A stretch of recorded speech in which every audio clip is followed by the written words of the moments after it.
apa yang kamu perintahkan kepadaku untuk aku katakan, bahwa sembahlah Allah Tuhanku dan Tuhanmu. Dan itu banyak kita temukan data-data seperti ini, di mana Nabi yang datang kepada Bani Israel dalam kitab Anda pun mengatakan kepada setan sekalipun, kepada iblis sekalipun, agar hanya menyembah kepada Tuhannya, yaitu Allah, atau yang mereka sebut dengan Hasem atau Yotevave hari ini.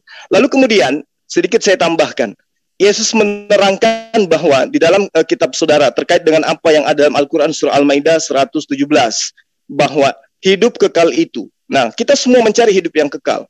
Hidup kekal itu menurut konsep sosok Nabi yang datang kepada Bani Israel, yaitu mengenal Allah satu-satunya Allah yang benar. Dan Yesus dikenal hanya sebagai utusan. Hari ini kita menemukan sahabat-sahabat Kristen justru menuhankan utusan dengan mengatakan bahwa utusan itu adalah sang firman yang datang nuzul menjadi manusia. Sayangnya konsep ini tidak pernah diajarkan oleh Yesus itu sendiri, bahwa dia adalah firman yang nuzul menjadi manusia, bahwa dia adalah Tuhan yang nuzul menjadi manusia. Kembali kepada konsep tauhid, bahwa apa yang kemudian diterangkan sahabat-sahabat seperti Adinda Derion tadi menerangkan tentang tauhid, itu betul, bahwa Nabi-Nabi terdahulu mengajarkan konsep tauhid itu, dan itu juga diteruskan oleh Al-Quran. Konsep yang kemudian tidak sejalan dengan itu adalah ketika anak Maria yang adalah ciptaan, yang adalah manusia, sahabat-sahabat melebih-lebihkan kodratnya yang tadinya adalah manusia menjadi pencipta itu sendiri dengan mengatakan firman telah menjadi manusia. Kata menjadi itu adalah indikasi jelas ciptaan. Demikian sementara.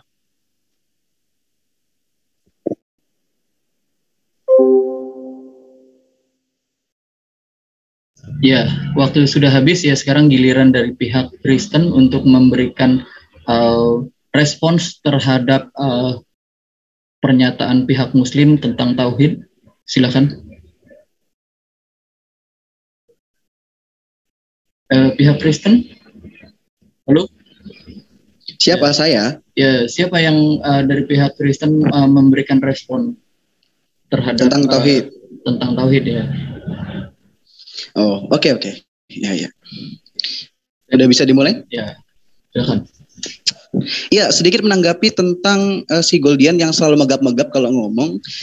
Masalah tentang anak Allah, itu kan lu tahu sendiri kalau ada moderator. Maaf, aku nggak interupsi moderator, tolong kasih bahasa yang bagus. Goldian. Waduh, kasih sanksi lah yang tegas. Ini tolong moderator, tolong diperingati yang begituan. Silakan. Oke, udah bisa mulai lagi. Iya, jadi lu sendiri udah tahu Goldian kalau ada metafora dan julukan untuk orang-orang yang memang anak Allah. Terus masalahnya apa? Gitu loh. Tuhan Yesus adalah anak Allah dalam bentuk metafora yang mana dia adalah firman diutus. Udah selesai.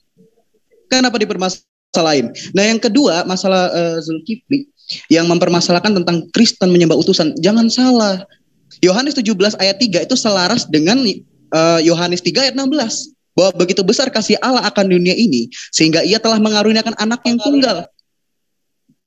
Gitu loh. Jadi sama-sama diutus. Nah, masalah tauhid. Nah, gue tadi mau menanggapi pernyataan awal tentang Allah yang tidak membelah diri lah atau bukan amuba lah. Justru sebenarnya di sini gue bisa share screen nggak? Oke. Saya pause dulu. Tolong di stop dulu timernya. Iya, jadi sangat mengejutkan statement-statement dari sahabat kita Islam yang mana share screen-nya udah. Iya. Silakan untuk share screen. Saya udah off share screen. Interupsi jangan pernah stop timer. Biarpun share screen tetap jalan timernya itu. Sangat mengejutkan. Oke, ini saya jalan. Sangat mengejutkan pernyataan dari sahabat-sahabat Islam yang mana terutama Goldian ya yang bilang kalau Allah itu bukan amuba, tidak pernah membelah diri. Ini jelas loh. Dalam Kaf ayat 16 ternyata Allah lebih dekat dari urat leher. Ini gue tanya ya, gue mau tanya nih. Ternyata Allah lebih dekat dari urat leher. Terus Al-Hadid ayat 4, Allah ada di arsy. Nah, ini udah dua tempat yang berbeda. Maaf sebentar, saya pause dulu. Ini Anda share screen atau enggak? Soalnya belum tampil di layar ya. Udah share screen saya. Ini belum tampil ke layar sih. Coba mungkin dari host bisa ada tim multimedia atau gimana? Jadi ini, kalau yang share screen saya bikin host, nanti saya tarik lagi. Ya. Udah tampil di layar? Oke, lanjut. Waktu saya jalankan lagi ya. Udah tampil di layar? Oke, udah. Saya iya. Waktu saya jalan. Oke. Kalau emang Allah tidak membelah diri seperti amuba, terus Terus kenapa dalam Kaf ayat 16 Allah lebih dekat dari urat leher, Allah di kerongkongan gitu kan. Terus Al-Hadid ayat 4 Allah ada di arsy. Kemudian dalam hadis ini ya, hadis Sahih Bukhari, Allah tiap malam turun ke langit bumi. Nah sekarang pertanyaannya, kalau emang Allah satu, kenapa dia ada di tempat yang berbeda pada waktu yang bersamaan? Apa dia membelah diri gitu? Ya itu. Dari saya itu aja dulu. Yang lain silakan. Oke. Jadi masalah Yesus anak Allah itu memakai bahasa metafor, sama seperti saya anak Batak atau anak Medan, anak ini macam anak pensil macam lah ya. Cuma di sini kemampuan kita memahami kata. Baru utusan itu makhluk. Makanya saya katakan Yesuslah utusan yang berbeda dari semua utusan. Ini yang harus Juma pahami. Kalau kau samakan Yesus sebagai utusan dengan baginda Muhammad sebagai utusan, ini kesalahan besar. Kau samakan dengan Musa atau kesamakan dengan siapapun, itu kesalahan besar. Karena satu-satunya utusan yang datang dari diri Allah, yang datang dari Allah sendiri, keluar dari Allah hanya Yesus. Maka karena itulah penghormatan, kemuliaan kepada Yesus itu tepat. Saya akan share screen ya. Timer keluarkan. Yohanes pasal 5 ayat 23, kalau bisa dipahami kata ini, udah aku baca aja. Yohanes 5 ayat 23 dikatakan bahwa kita harus menghormati Yesus seperti kita menghormati Allah Bapa. Mengapa? Karena kepada Yesus itu kuasa itu sudah dilimpah kuasakan. Anda sebagai seorang muslim sangat menghormati baginda. Baginda Muhammad tidak bisa dihina. Tapi kalian bisa kok menghina-hina ini sebanyak di channel kalian. Artinya menghormati Yesus harus kita hormati seperti kita menghormati Bapa. Itu jelas dikatakan oleh Alkitab. Kenapa? Karena dia penguasa di bumi, di sorga. Dia sudah di sorga, bukan di kuburan. Kalau Yesus di kuburan memang tidak layak dia dihormati. Tapi karena dia sudah di sorga, Raja segala raja, saya katakan dia sangat layak dan harus dihormati. Dan dia disembah sebagai Raja segala raja. Kalau Yesus di kuburan, gak bangkit, gak naik ke sorga, saya sama dengan Juma, gak akan kusembah dia. Tapi karena dia sudah di sorga, hidup selama-lamanya, dan dia akan datang di hari kiamat jadi Raja segala raja, maka saya menyembah dia. Itu harus dicatat oleh semua orang. Dengar, catat ini. Kalau Yesus hanya di kuburan sampai hari ini, gak usah disembah. Tapi karena Yesus sudah bangkit mulia naik ke sorga, layak. Tidak ada yang layak memprotes hal ini. Karena dia Raja segala raja, Tuhan di atas segala Tuhan. Adirion, 1 menit. Sorry bro. Adirion, 1 menit. Silakan. Pihak Kristen ada yang mau ditambahkan? Bro Adirion kayaknya lagi away ya, mungkin. Ini nggak respon dia. Mungkin dari Oke, saya selesaikan. Di dalam Alkitab itu Goldian ada banyak kata metafora. Hanya orang yang cerdas yang bisa memahami. Kenapa? Yesus mengatakan aku gembala yang baik, aku terang dunia. Nanti kalau kau bilang nggak mengerti, kau mengerti metafora, berarti Yesus itu lampu, Yesus itu senter kau bilang. Tetapi itu bahasa metafor yang digunakan supaya kita memahami. Termasuk juga Yesus anak Allah. Makanya Goldian, kamu akan selalu gagal memahami tentang Yesus anak Allah kalau kamu pakai konsepmu menilai Alkitab. Gereja sejak semula menegaskan Yesus anak Allah, justru menegaskan bahwa dia unggul atas semua. Bangsa Israel disebut anak Allah, orang Kristen disebut anak Allah. Tetapi hanya Yesus anak tunggal Allah, dan dia adalah juru selamat. Karena dia datang dari surga dan sudah di surga. Dia tidak berdosa dan waktunya sudah habis. Ya, demikian 2 sesi awal dari opening statement, pernyataan dari kedua belah pihak, dan juga respons dari kedua belah pihak atas Bro Charlie, saya special agent, saya mau ngomong sebentar ya. Silakan. Tolong diingatkan bagi teman-teman jangan menggunakan nama asli, tetapi nama yang sudah tertampil di screen. Abednego ya. Ya sama-sama nih, ini sama-sama kelupaan, dari pihak Kristen ada lupa, dari pihak Islam ada lupa. Jadi sama-sama enak ya. Diingatkan ya Bro Charlie, biar sesuai dengan apa yang kita katakan tadi. Terima kasih. Waktu Bro siapa itu menyebut? Iya, tapi teman-teman Kristen nggak diingatkan, harus diingatkan ya, juga. Harus ingat. Pak, ini suara kau udah kedengaran ya? Ya, udah. Oke, siap. Udah. Oke, sekarang kita masuk ke sesi ketiga. sesi tanya jawab ya ini ya, atau apa bantahan ya? Tanya jawab. Siapa dulu nih? Mungkin pihak Muslim ya, atau bagaimana?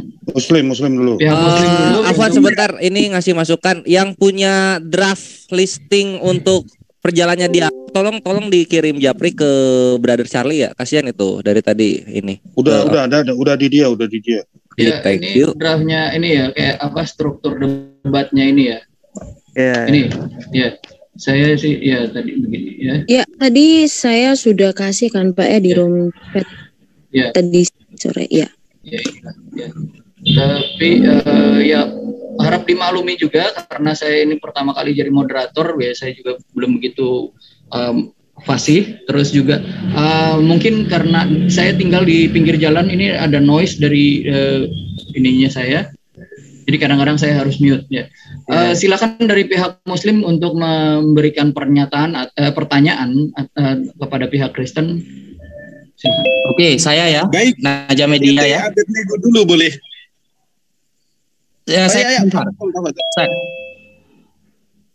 Ya. Tafadhol Ustaz.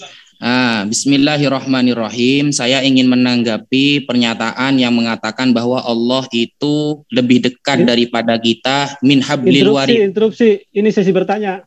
Izin Ustaz, itu dijawab nanti aja. Udah saya catat. Kita sesi bertanya. Ini sekarang bertanya. Mas Godlian lanjut. Oke, ya izinkan PDT atau Pendeta Abednego bertanya nih. Terima kasih sudah mengakui Yesus itu anak Allah secara metafor. Karena anak Allah secara metafor banyak sekali. Nah, pertanyaanku, jikalau metafor, apa yang membedakan dengan anak-anak lainnya? Itu yang pertama. Yang kedua, jikalau menganggap Yesus itu firman, sedangkan Torah itu menurut ortodok itu yang ketika ayatnya berbicara berfirman Allah dan lain sebagainya, itu juga firman, yang hakikatnya bukan ciptaan, ngapain nggak disembah? Terus yang ketiga, tolong ya, bro siapa tadi? Jangan ngajak kami nyembah mayat, ya itu. Lalu keempat, tolong jelasin konsep teologi yang kau yakini, Ferguson. Malik maksudnya. Soalnya dengar-dengar kau Wanes. Terima kasih. Lanjut, Gurunda atau Ustadz Najah. Oh ya, saya juga ingin bertanya tentang Yohanes 17:8. Ketika memang Yesus itu adalah firman Allah yang menjelma, mengapa firman menyampaikan firman? Di dalam Yohanes 17:8 itu Yesus mengatakan kepada Allah bahwa semua yang telah engkau sampaikan, telah aku sampaikan kepada umatku, seakan-akan firman versus firman. Kalau memang beliau itu sudah firman, ngapain ada menyampaikan firman yang kedua? Berarti kan ada dua pribadi di sana, begitu. Itu saja mungkin yang bisa kami sampaikan. Baik, giliran saya ya, teman-teman. Saya bertanya juga ya, boleh ya? Boleh bertanya. Baik. Jadi gini, menurut pemahaman saya pribadi bahwa sehebat apapun Yesus ketika dia datang ke atas muka bumi ini, kesaktian apapun yang dipertontonkan, mujizat apapun yang dia lakukan, perkataan apapun yang dia ucapkan, status dia hanya sebagai penyampai firman dan hanya utusan Tuhan. Kalau hari ini kemudian sahabat saya Kristen menganggap Yesus itu memiliki sisi keilahian, Yesus itu adalah sang firman menjadi manusia, sementara Yesus tidak mengajarkan hal yang seperti itu. Tolong konsentrasi terhadap pertanyaan saya ini. Apakah Yesus ketika datang ke atas muka bumi, kurang lebih 33 tahun, dia bertuhan alias menyembah kepada esensi pencipta langit dan bumi, atau dia ateis? Karena Tuhan mustahil menyembah Tuhan. Itu ajaran para nabi. Lain cerita kalau hari ini Anda mengakui bahwa Kristen itu datangnya dari ajaran politeisme. Tapi saya yakin sahabat saya tidak akan mungkin mau mengakui itu.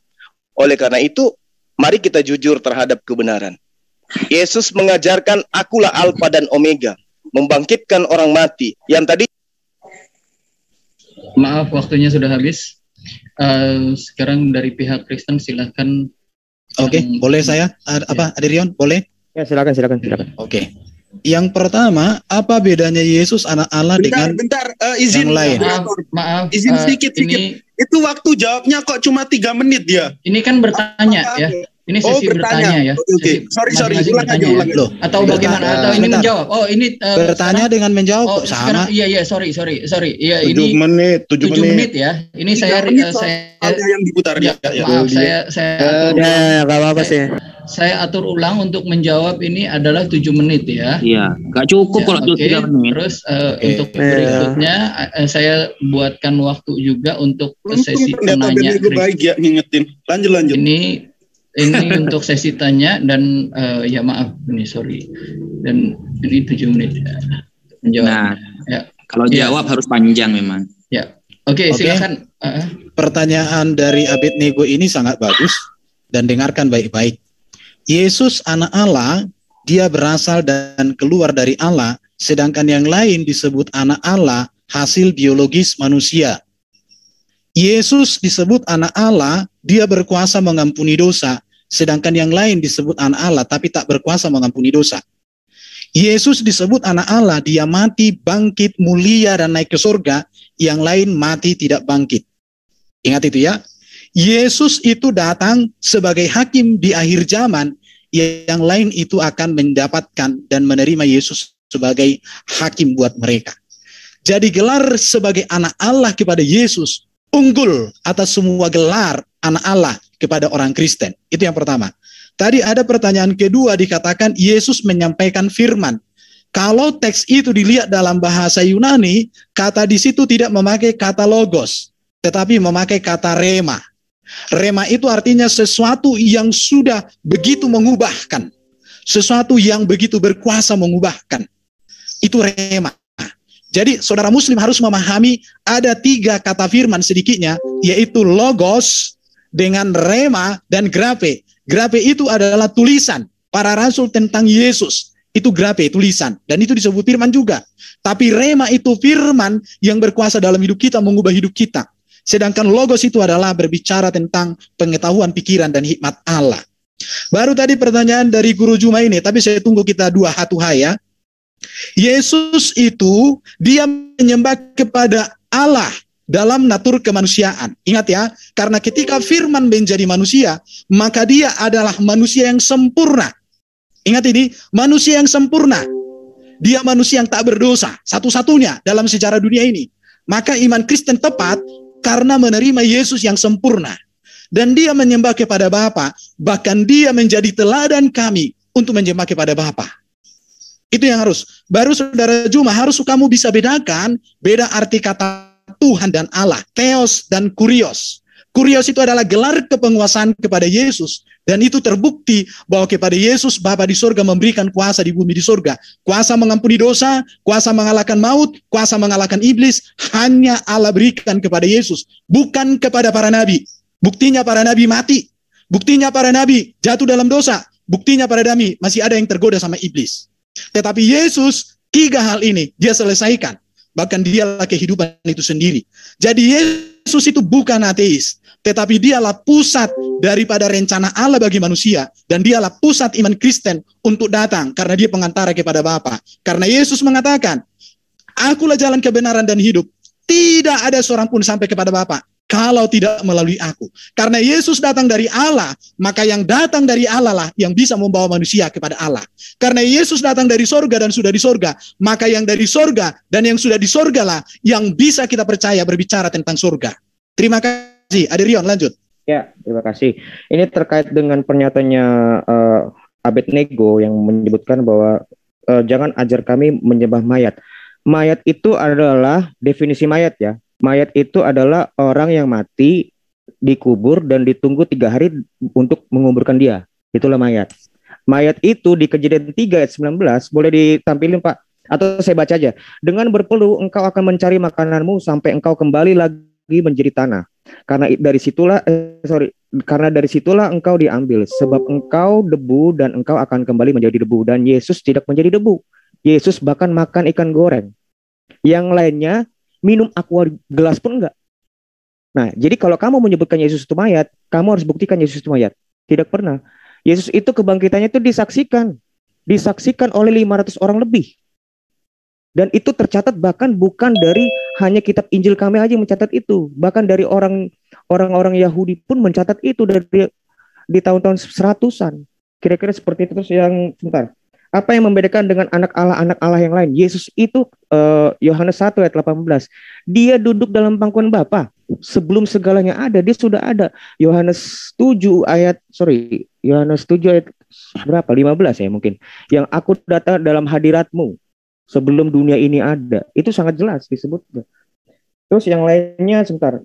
Apakah Yesus menyembah Allah? Itu tadi sudah dijawab. Memang dalam kodrat Yesus sebagai manusia itu bisa dibaca di Ibrani 2 ayat 14. Manusia seutuhnya sama seperti kita. Ya betul. Makanya dia menyebut dirinya Bapa. Yohanes 20 ayat 17. Aku akan kembali kepada Bapa. Bapakku dan Bapakmu, Allahku dan Allahmu. Ini juga ini bisa aku jelaskan tentang kata kenapa ada kata Bapakku dan Bapakmu bukan Bapak kita. Itu berbeda loh. Kira-kira seperti itu mungkin Ferguson. Malik, saudara Malik. Iya siap, mengenai anak Allah kan udah paham si Goldian tentang metafora dan orang-orang yang dianggap sebagai anak Allah. Itu kan udah jelas. Udah sehat ya? Udah sehat ya? Udah sehat ya Abednego ya? Atau mau pakai analogi nih? Pakai analogi Allah gaib, iblis goib. Pegang nggak lo Allah disebut? Enggak kan? Nah masalah menyembah mayat, Tuhan Yesus, Kristen itu tidak pernah menyembah mayat. Kristen itu menyembah ketuhanan Yesus. Gitu loh, yang mayat itu kalau keracunan gak bangkit. Nah itu baru. Terus yang kemudian Yohanes 17 ayat 8.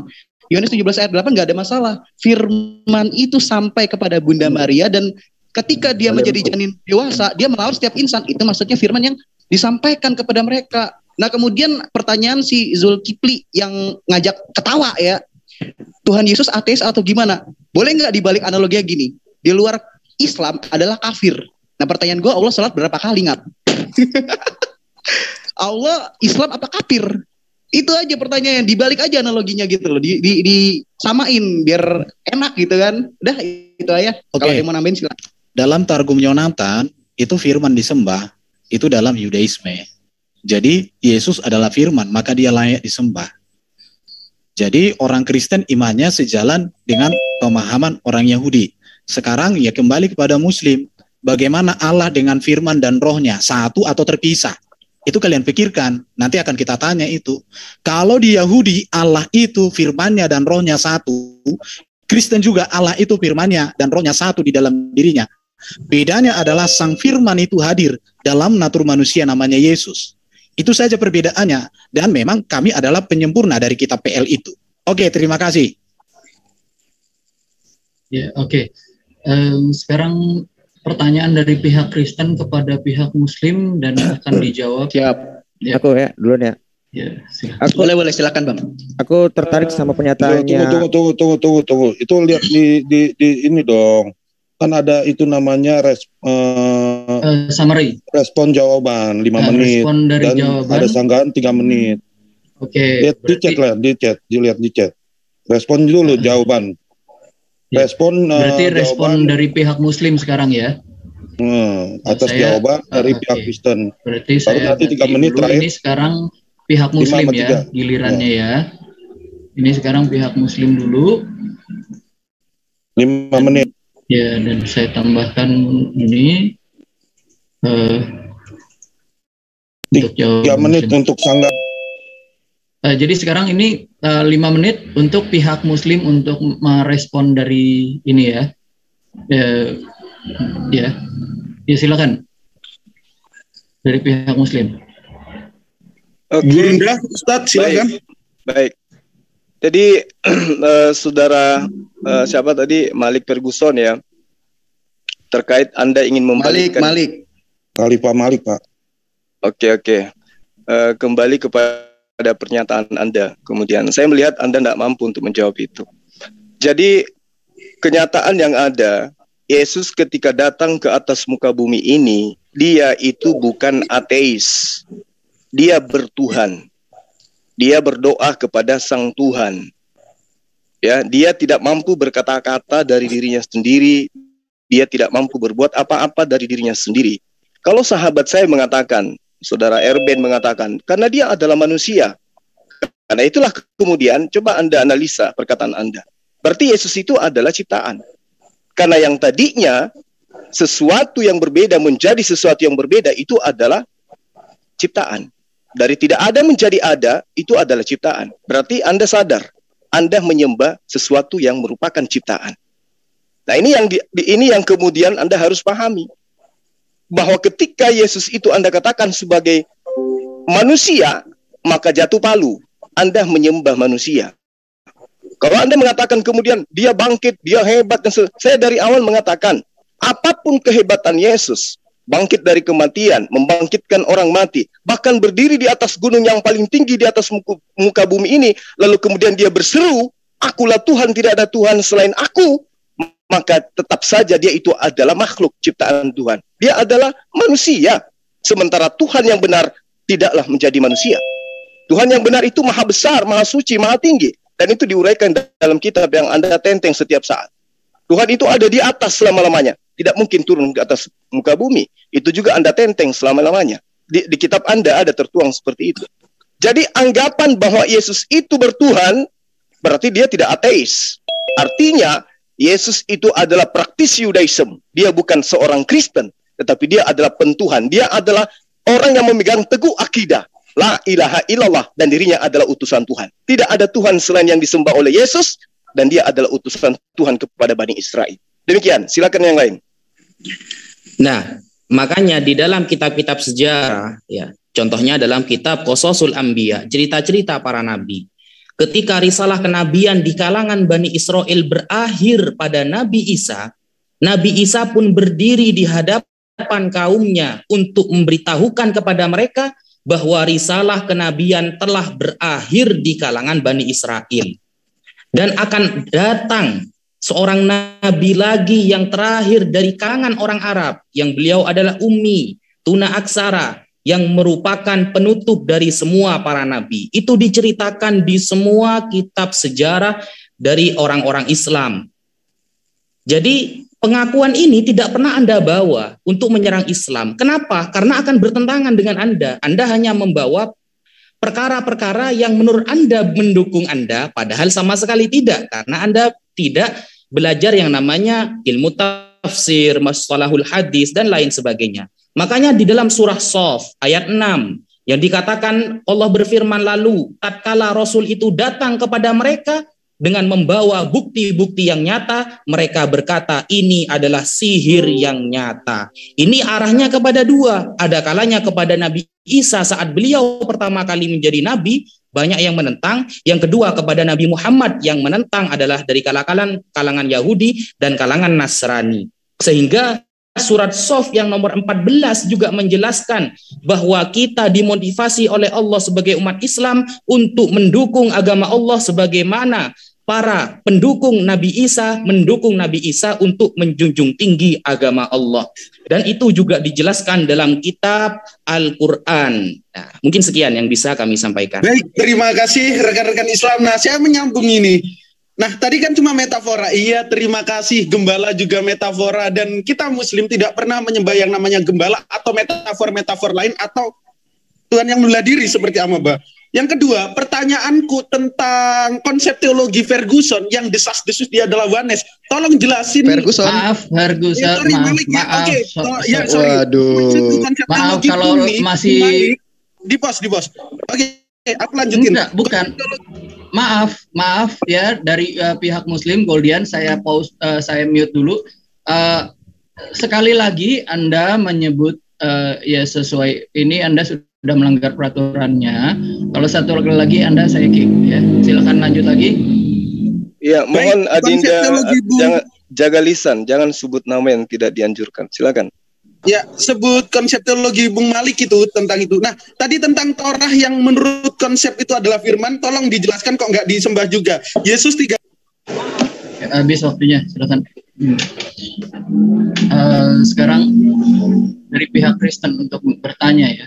Iya. Bukan sanggahan respon. Sanggahan respon. 3 menit dari pihak Kristen. Aku cepat aja ya. 3 menit ya. Iya, aku cepat. Pak Juma bilang Yesus itu hanya manusia karena Pak Juma ini melihat Yesus hanya dari satu sisi. Bagaimana Pak Juma kalau saya bilang Quran itu hanya kertas dan tulisan, bukan firman Allah? Apakah kamu terima? Kalau saya hanya melihat dari sisi itu terbitan manusia, barangkali itu mungkin terbitan produknya percetakannya kafir, maka saya katakan itu produk terbitan kaum kafir. Kamu pasti marah sama saya. Tetapi karena kamu yakin bahwa itu firman itu, Quran itu kan firman Allah juga. Jadi bagi kami Yesus itu kemanusiaan dan keilahiannya itu selalu kami lihat bersama. Dan Pak Juma di situ gagal memahami. Baru dikatakan sama Pak Juma tadi bahwa Yesus itu untuk Bani Israel.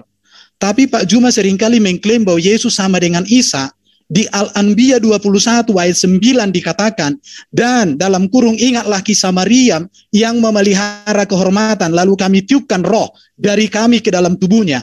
Kami jadikan dia dan anaknya sebagai tanda kebesaran Allah bagi seluruh alam.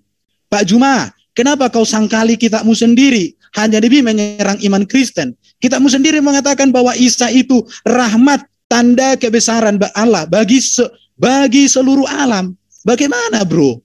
Kamu percaya Quran atau hanya aku percaya Quran ini atau percaya omonganmu? Di situ. Baru kamu katakan Yesus itu bukan beragama Kristen. Kamu nggak ngerti arti agama Kristen. Kristen itu kan pengikut Kristus artinya. Masa Kristus Yesus itu Kristen lagi pengikut dirinya gitu? Kamu jangan memframing begitu. Kamu gurunda tapi kok nggak layak jadi gurunda. Heran aku lihat kau. Cemananya bro. Iya. Yesus itu hanya manusia. Oke udah lanjut. Itu moderator nggak boleh, peringatin dong yang adil. Boleh saya melanjutkan atau Bang Adi? Lanjutkan. Sorry aku banyak waktunya. Ada Rion? Silakan Malik. Iya, saya bukan nggak menjawab Zulkifli. Makanya kalau ustadz-ustadz saya sedang berkhotbah, bertausiah, didengerin dong. Kan itu udah dijelasin masalah Tuhan Yesus jadi manusia. Masa masih nggak paham? Tuhan Yesus saking maha kuasanya, makanya dia jadi manusia. Justru batu nggak bisa jadi manusia, gitu loh. Nah, terus masalah Tuhan Yesus menjadi insani, dia menuntun setiap insan untuk berdoa kepada dirinya yang benar. Contoh, seorang ayah mengajarkan kepada anak yang belum ngerti bagaimana cara menghormati ayahnya. Atau mau pakai analogi, Allah bersabda dalam Al-Fatihah ayat 5, tunjukkanlah kami jalan yang lurus. Apakah Allah tersesat? Apakah Allah butuh dituntun? Kan kagak Zulkifli, makanya dipahamin kalau orang lagi ngomong. Nah, masalah anak Allah udah selesai ya. Siapa? Abednego ya. Ya, udah selesai kan?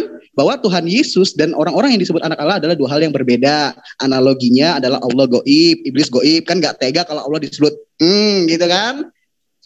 Masalah apa lagi ya? Udah itu aja. Kayaknya udah terjawab semua. Oke, aku pakai 7 detik. Damai sejahtera buat Bro Juma. Kapan kita berdua dulu diskusi? Oke, ya, kapan habis. saja, silakan. Izin interupsi, boleh izin iklan dulu ya, moderator. Oke, ya silakan. Oke, terima kasih, Bang. Promosi dulu. Ya, iklan dulu. Oke, ini kami sampaikan bahwa acara ini disiarkan secara live di YouTube dari beberapa channel Muslim, mungkin ada 20 ya, tapi nggak mungkin kita sebutkan semuanya. Di antaranya adalah Penegak Islam Channel, Kata Pengantar Channel, Laskar Jihad Islam, Media Dakwah Muslim Channel, Ucok Tebas, Ua Empire, Triun Slayer Comment Center, dan Lentera Rohani Institute. Silakan moderator. Ya begitu juga channel Kristen ya, channel Kristen yaitu Family in Christ sendiri, Friends Talking, KAF, Martir Channel, Kanuru, Teolog Kontekstual, Erben, Scott Orang Indonesia, dan Papa 88. Silakan moderator. Oke, sekarang berarti giliran pertanyaan dari pihak Kristen kepada umat Muslim ya. Ini saya riset aja ya dari waktunya untuk ya pertanyaan, nanti ada jawaban dan respon ya. Oke, silakan dari pihak Kristen untuk memulai pertanyaan. Aku mau menanyakan tentang statementnya Bang Zuma yang menyebutkan tadi, kami tidak menyekutukan dengan apapun, menyekutukan Allah dengan apapun di luar Allah adalah makhluk. Nah, pertanyaan seperti ini, Bang. Justru kalian yang menyekutukan Allah dengan yang bukan Allah. Kenapa? Karena tidak ada iman di dalam Islam yang menyatakan bahwa firman itu adalah Allah. Bahkan Bang Zuma sendiri dulu dengan tegas menyatakan bahwa firman itu adalah ciptaan. Pertanyaannya, buktikan dalil dalam Islam bahwa firman Allah itu adalah Allah itu sendiri. Sehingga kami dapat mengerti bahwa kalian tidak menyekutukan Allah dengan yang bukan Allah. Sekian. Ini pertanyaannya berapa? Tolong di stop dulu timernya. Pertanyaannya berapa sekali bertanya? Nggak tahu. Sekali bertanya berapa? Satu orang satu. Tadi bukan. Mereka tadi ada sampai 3 pertanyaan, ya berarti juga bisa juga 3. Buat aja pertanyaanmu. Ya, saya nanya, oi, Abednego, mana jawabannya? Katanya Allah lu nggak membelah diri kamu, Mbak. Nah itu yang tadi gue bahas ayatnya, kenapa belum dijawab, belum dijelasin. Tauhid lu gimana ini? Katanya Allah satu. Ternyata dalam surah ini, Kaf ayat 16, Allah lu di kerongkongan. Kemudian Allah lu turun setiap malam. Habis itu Allah lu di arsy. Ini gue belum bawa hadis yang Allah bakar kaki ya, belum ya. Nanti gue bahas juga. Terus lam yalid walam yulad belum gue bahas juga. Itu aja dulu satu. Silakan Bang Erben. Pertanyaan saya tegas sama Bro Juma dan kawan-kawan. Kalian pastikan dulu, apa kaitan Allah tauhid kalian dengan Allah yang disembah Yahudi yang sering kali kalian cium-ciuman dengan Yahudi TikTok? Karena Allah Yahudi yang benar itu memiliki firman, dan firmannya kekal dan maha kuasa. Allah Yahudi itu jelas memiliki roh, karena ada dikatakan roh Allah. Dan roh Allah itu bukan malaikat. Bukan malaikat, karena malaikat ciptaannya. Sekarang yang saya tanya, apa hubungan firman Allah dengan roh Allah di dalam konteks ketauhidan dari iman muslim yang seringkali supaya bisa keyakinan kalian ini dikaitkan dengan Yahudi? Kalau kekristenan sepakat, bahkan kitab Yahudi plok utuh dari Kejadian sampai Maliaki diterima utuh, tetapi di muslim itu tidak diterima.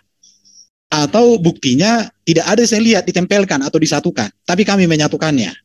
Tolong kalian jelaskan, apa hubungan firman Allah dengan Allah, roh Allah dengan Allah dalam konteks tauhid, dan ada kaitan dengan Yahudi, karena nabi-nabi di muslim juga banyak itu nama-nama diambil dari Yahudi, ya. Bahkan setahu saya yang dari Arab itu hanya baginda yang terhormat itu, tetapi yang lain itu di luar daripada itu. Ini tolong dipertegas supaya ke depan kami memahami bagaimana tauhid yang sesungguhnya di dalam ajaran Islam. Kalau di Kristen jelas bahwa Tritunggal itu adalah sama dengan monoteisme. Bedanya adalah di PL teopani dari firman, tetapi di PB firman hadir menjadi manusia. Maaf, waktunya sudah habis. Ya, silakan dari pihak muslim untuk menjawab. Ya, boleh saya jawab? Saya dulu sedikit. Oke. Oke, terima kasih rekan-rekan. Nah, saya cuma mengingatkan kembali tadi teman-teman Kristen belum menjawab pertanyaanku tentang Torah dan firman itu. Lalu pandangan Ferguson yang desas-desusnya itu adalah oneness. Nah, tadi kaitannya tentang Ferguson dalam Islam atau Tuhan. Ferguson. Maaf, Goldian, sekali lagi ini Anda tolong kendalikan ya. Saya tadi sudah bilang ya. Maaf, Abednego apa Goldian? Abednego yang menjawab ya. Goldian ini kan ada Goldian bukan simbolon ini. Ada Goldian bukan simbolon. Santai dong Abednego, santai. Ngopi dulu. Sorry, maaf. Yang barusan menjawab ini namanya di sini adalah Goldian bukan simbolon. Bukan Abednego ya yang menjawab. Udah Abednego. Lanjutin ya. Sorry. Maaf. Nama yang disebutkan di sini ya. Ya, yang saya sebutkan, yang saya mute barusan adalah Goldian bukan simbolon ya. Bukan dari akun pendeta Abednego ya. Aku pakai HP soalnya dari tadi pendeta Abednego yang bilang dari tadi. Udah sebutin aja Abednego juga, walaupun dia Goldian udah nggak apa-apa, biarin terus lanjut Charlie. Oke, maaf Pak Malik. Oke, yang pertama aku akan menjawab kaitan Tuhan Islam dan Tuhan di dalam perspektif Yahudi. Dimana kalau kita berbicara tentang Yahudi itu juga mengimani apa yang disebut monoteisme, yakni keesaan Tuhan, atau kami menyebutnya itu tauhid. Contoh Ulangan 4 ayat 35, di situ dikatakan engkau diberi melihatnya untuk mengetahui bahwa Yod-Heh-Wav-He ilah, tidak ada yang lain kecuali Dia. Di dalam Al-Quran juga mengatakan innani anallahu la ilaha illa ana, sesungguhnya akulah Allah, tiada Tuhan selain aku. Terus Ulangan 4:39 bahwa dialah Allah satu-satunya Tuhan di langit dan di bumi, tidak ada yang lain. Paralel di dalam ayat Al-Qurannya juga banyak. Terus Ulangan 6 ayat 4 yang biasa disebut Shema, dengarlah hai orang Israel, Allah itu Tuhan kita, Allah itu Esa. Lah, kami Muslim juga meyakini dan kami sama sekali tidak menyembah apa itu yang namanya firman. Nah, tentang hubungan Allah dan firman, di mana firman itu hakikatnya bukan ciptaan, tetapi kami tidak pernah menyembah apa yang namanya firman. Berbeda dengan teman-teman Kristen. Teman-teman Kristen menganggap Yesus itu firman, Yesus itu raja, dan Yesus itu pernah mati 3 hari, menjadi mayat lalu bangkit lagi, itu disembah. Nah, sedangkan Torah yang hakikatnya juga firman, itu nggak disembah. Itu aneh. Sekali lagi saya mengingatkan untuk Malik, jawab pandangan teologisme itu seperti apa? Karena dari narasi yang kau sampaikan kau merujuk ke Yohanes. Lanjut. Ya, bismillahirrahmanirrahim. Saya ingin menjawab tentang firman Allah ya, bahwa kalamullah, firman Allah itu adalah sifatun, adalah sifat Allah yang qadimatun, tidak ada awalnya, yang qaimatun, selalu ada bidzatihi, di dalam zat Allah Ta'ala. Betul kata teman kita barusan, kita tidak menyembah sifat, tapi kita menyembah Allahnya, bukan sifatnya. Itu yang pertama.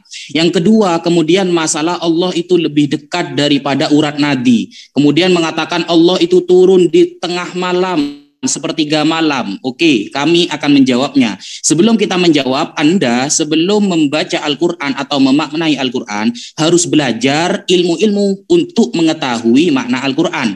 Maka belajarlah kepada para ulama. Para ulama kita menyampaikan yang ahli di dalam Al-Quran. Maksud Allah turun di setiap malam itu bukan Allahnya yang turun, tetapi adalah rahmat Allah turun kepada orang-orang yang beribadah ketika malam hari. Itu disebutkan dalam kitab tafsir Al-Baidawi dan kitab tafsir yang lain. Kadang Anda menyebutkan tafsir, tapi dalam hal ini kenapa Anda tidak menyebutkan tafsir? Kemudian yang kedua, masalah Allah lebih dekat daripada kita daripada urat nadi. Itu maksudnya Allah itu memiliki kita. Kapan kita mati, itu Allah kapan saja bisa. Kita milik Allah. Kapan nikmat kita akan dicabut, itu terserah Allah. Itu maksudnya bahwa Allah yang memiliki kita lebih dekat daripada diri kita sendiri. Itu maksudnya. Kemudian bagaimana dengan Allah?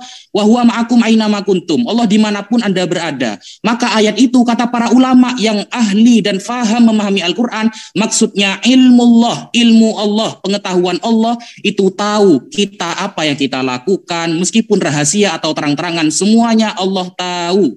Dimanapun kamu berada, apapun yang kamu pikirkan. Makanya itu disebut dengan ayat mutasyabihat. Dan semua ayat mutasyabihat yang berkenaan dengan zat Allah dikembalikan kepada surah Al-Ikhlas, yaitu lam yalid walam yulad walam yakul lahu kufuwan ahad. Allah dah beranak dan tidak diperanakkan, dan Allah tidak setara, tidak sama dengan apapun. Kenapa kok harus kembali kepada surah Al-Ikhlas? Karena surah Al-Ikhlas berkenaan dengan pertanyaan orang Yahudi dan Nasrani kepada Nabi Muhammad. Orang Yahudi dan Nasrani bertanya, Muhammad tolong beritahu kami bagaimana ciri-ciri Tuhan kamu. Maka Allah menurunkan surah Al-Ikhlas yang intinya Allah itu satu di dalam zatnya, satu di dalam sifatnya, satu di dalam pekerjaannya. Ini menunjukkan, membantah orang-orang yang mengatakan Uzair adalah anak Allah, yang mengatakan Isa adalah anak Allah, dan menolak orang yang mengatakan bahwa malaikat adalah anak-anak Allah. Itulah pertanyaan yang dijawab dengan surah Al-Ikhlas oleh Allah Subhanahu wa taala melalui malaikat Jibril kepada Nabi Muhammad sallallahu alaihi wasallam. Jadi ketika Anda ingin memahami Al-Qur'an, maka belajarlah dulu kepada para ulama, karena mereka yang faham tentang Al-Qur'an. Lalu bagaimana dengan ruh Allah yang ditiupkan kepada Nabi Musa? Itu maksudnya adalah malaikat Jibril, bahwa Nabi Isa selalu dijaga oleh malaikat Jibril. Beliau memiliki mukjizat yang tidak dimiliki nabi lain. Nabi lain juga memiliki mukjizat yang tidak dimiliki Nabi Isa. Ruh itu kalau dalam bahasa Arab maknanya banyak. Maka jangan Anda fokus kepada satu terjemahan. Kalau Anda mau belajar bahasa Arab, doroba saja memiliki 70 makna di dalam kamus Al-Munjid. Maka dalam berbahasa Arab kita harus paham yang namanya ilmu tafsir, manhajut tafsir, ilmu mustalahul hadis, dan lain sebagainya. Mungkin itu yang bisa kami jawab. Sekian. Bang Zuma, monggo.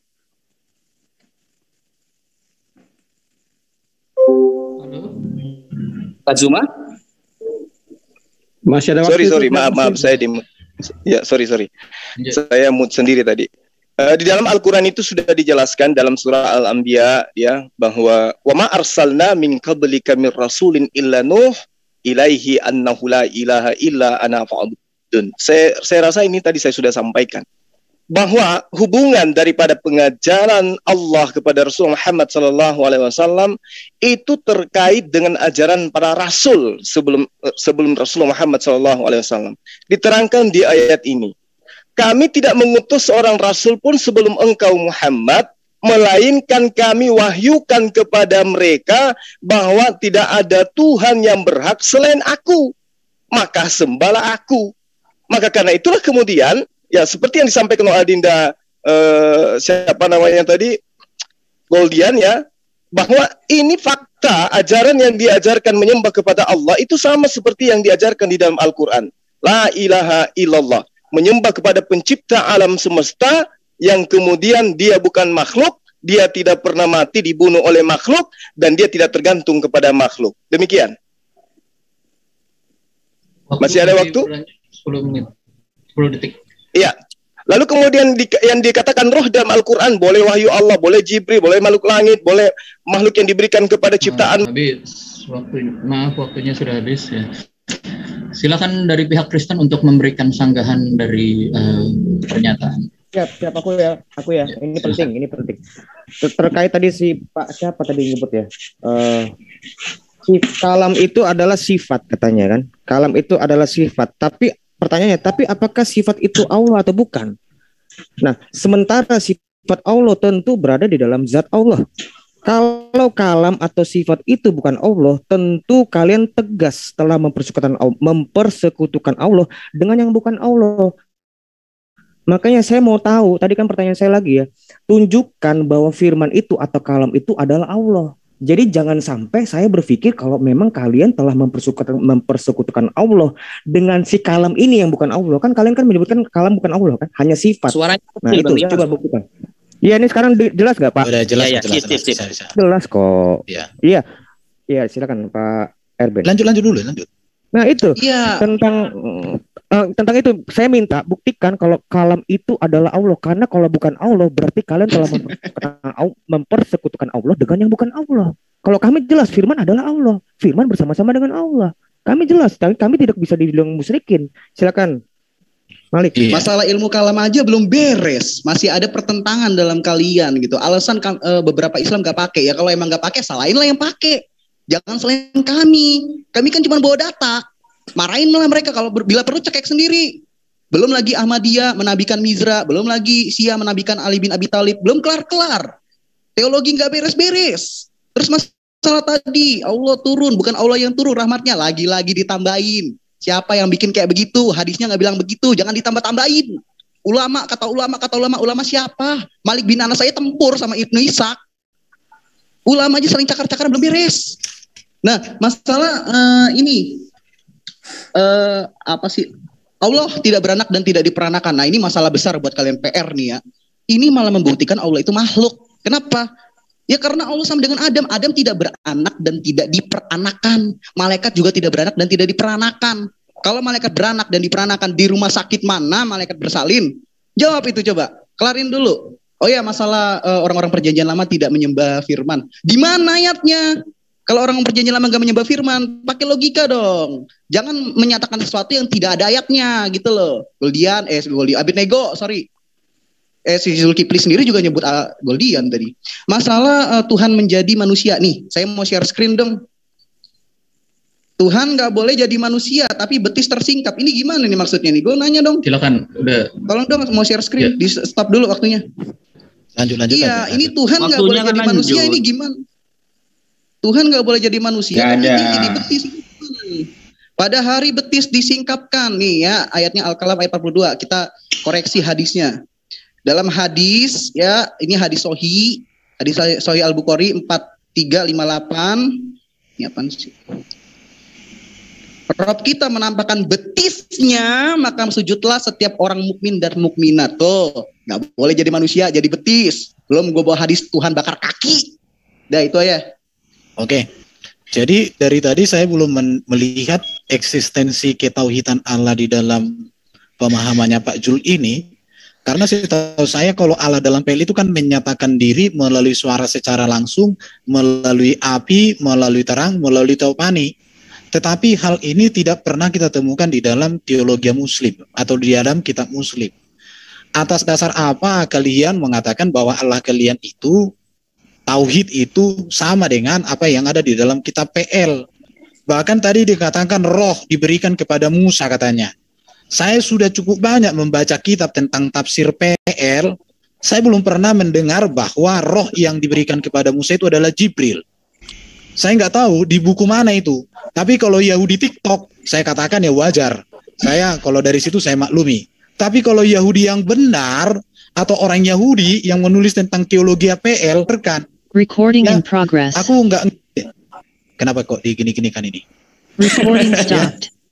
Jangan gitulah, bertobat yang rekan. Maaf, ini dari siapa ini yang melakukan ini? Udah stop. Jadi konsen. Ya, tolong pihak ini. Oke, tambah waktunya. Pos dulu waktunya. Enggak usah ditambah. Saya tambah waktunya. Enggak usah ditambah. Kristen menganggap bahwa Yesus itu firman Allah. Kami enggak menganggap. Data Alkitab mengatakan demikian. Dan para penulis Alkitab ini memiliki integritas tentang tulisan itu. Kenapa? Hidup mereka berintegritas, yang ditulis mereka berintegritas, berkarakter, dan mereka hidup untuk apa yang mereka tulis. Jadi mereka bukan orang-orang kacangan. Jadi bukan menganggap ya, memang faktanya Yesus adalah firman. Bahkan kalian juga katakan itu kalam juga. Firman ada Pak Isa itu kalam.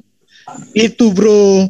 Jadi eksistensi Allah yang tauhid itu, mengapa tidak pernah menampakkan diri atau bersuara secara langsung kepada baginda? Seperti zaman-zaman PL. Itu, tapi melalui Jibril. Bahkan Jibril itu pun ketahuan dia Jibril beberapa tahun setelah memberikan wahyu dalam beberapa. Maaf, waktunya sudah habis. Saya ingatkan lagi, ini saya nggak tahu siapa, tetapi saya yakin ini bisa dipertanggungjawabkan siapa yang melakukan tadi record dan stop itu. Jangan mengganggu seperti itu. Ya, untuk Kores, Anda seharusnya ini ya. Untuk saya mungkin kenapa? Ya bagi host Anda bisa cabut ininya co-hostnya Kores kalau misalkan dia melakukan hal seperti itu lagi ya. Gua ngapain? Ya, nuduh. Fitnah lagi. Jangan kalian yang bikin. Udah. Gua nggak ada live ini. Lanjut. Kita lanjut. Ini sekarang adalah Charlie. Lanjut. Silakan pihak Muslim untuk memberikan sanggahan terakhirnya. Baik, Pendeta Abednego dulu ya. Nah, Pendeta Abednego menjawab tuduhan si Malik yang merupakan logika falasi. Ku kasih analogi nih. Nah, contoh, Yesus hari ini sakit, oleh karena itu Yesus tidak menjual gorengan. Berarti 2 minggu kemudian ketika Yesus tidak jual gorengan, kesimpulannya Yesus sakit dong. Nah, itu yang disebut logika falasi yang dibawakan Ferguson tentang Allah tidak beranak dan tidak diperanakkan. Maaf, namanya bukan Ferguson. Silakan.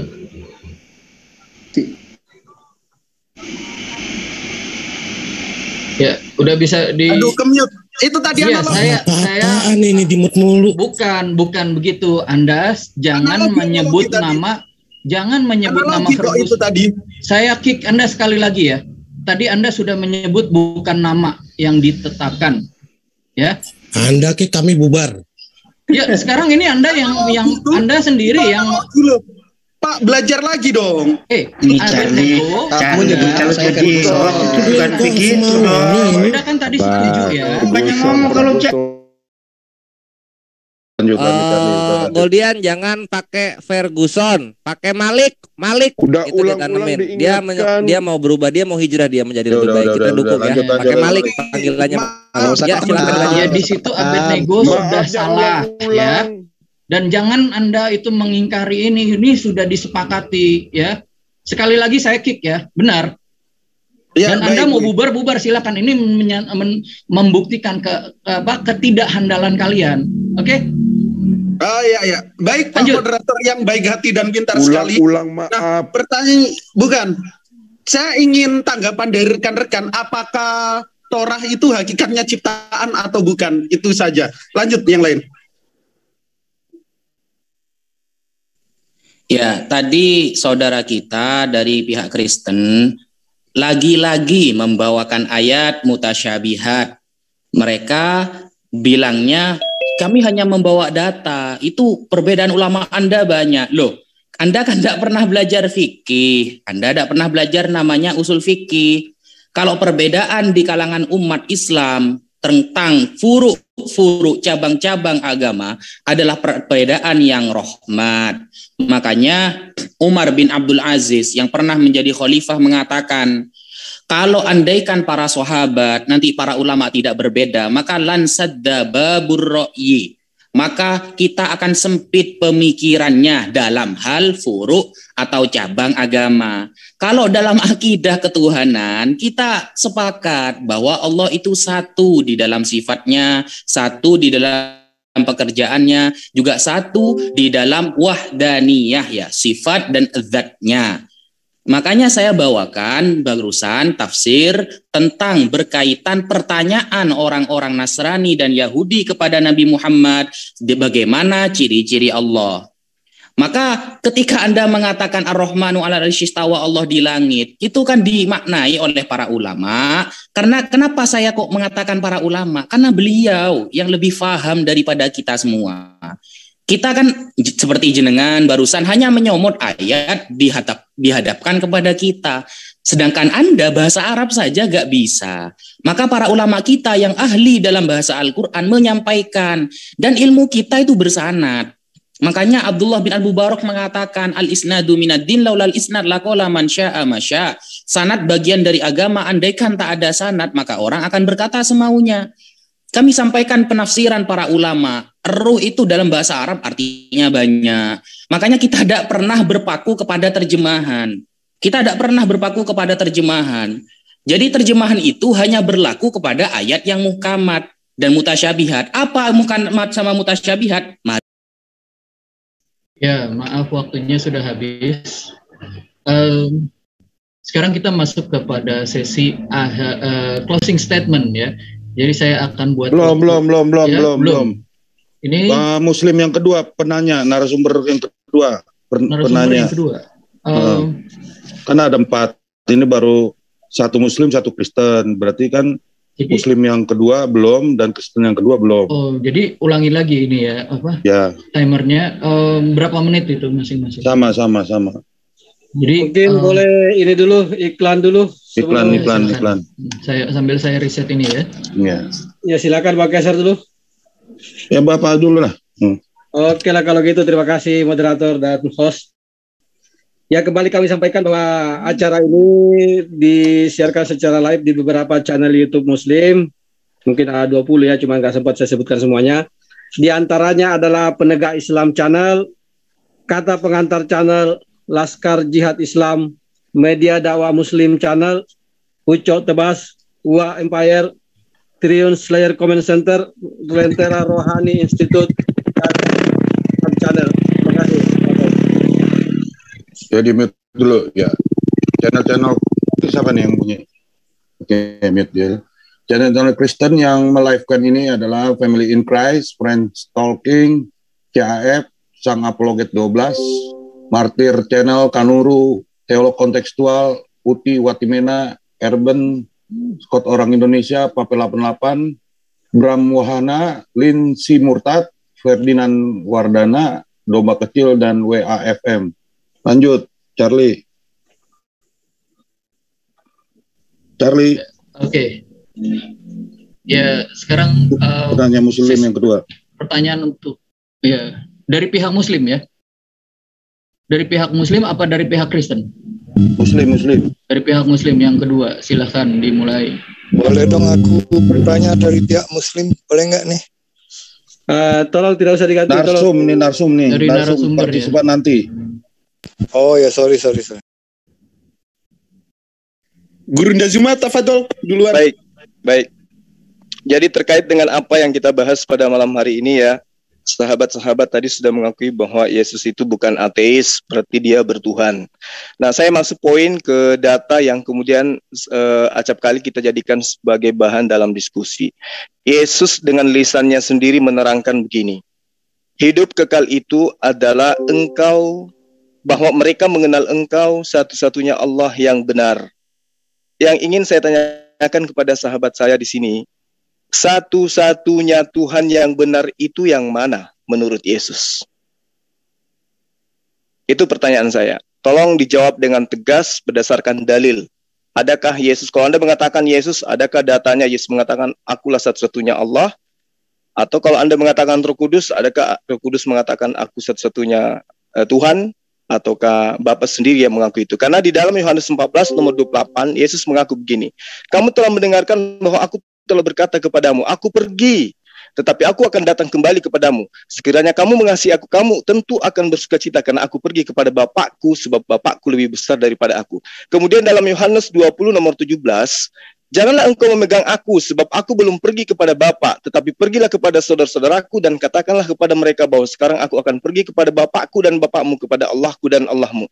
Pertanyaan saya, satu-satunya Tuhan yang benar menurut Yesus itu siapa? Silakan. Ya, saya sambung. Nah, kalau kita berbicara tentang Tuhan atau sesembahan, Tuhan itu pasti memberikan deklarasi kepada umatnya agar umatnya menyembahnya. Contoh di Al-Quran itu Toha 14. Di Torah itu ada di Semot 10 ayat 3. Beginilah firman Tuhan, ilah orang Ibrani, beberapa lama lagi engkau menolak, bla bla bla dan lain sebagainya, supaya mereka menyembah kepadaku. Terus Devarim 6 ayat 13, Tuhan juga memberikan deklarasi kepada umatnya agar umatnya menyembahnya. Terus di dalam Yeskiel 20 ayat 40, Tuhan pun juga memberikan deklarasi agar umatnya menyembahnya. Tuhan di sini adalah Yud-He-Wav-He. Nah, pertanyaanku, jikalau Yesus itu kalian sembah, nah deklarasi dari dia itu mana? Karena legitimasi dari PL itu pasti ada deklarasi. Lanjut Ustadz Najah.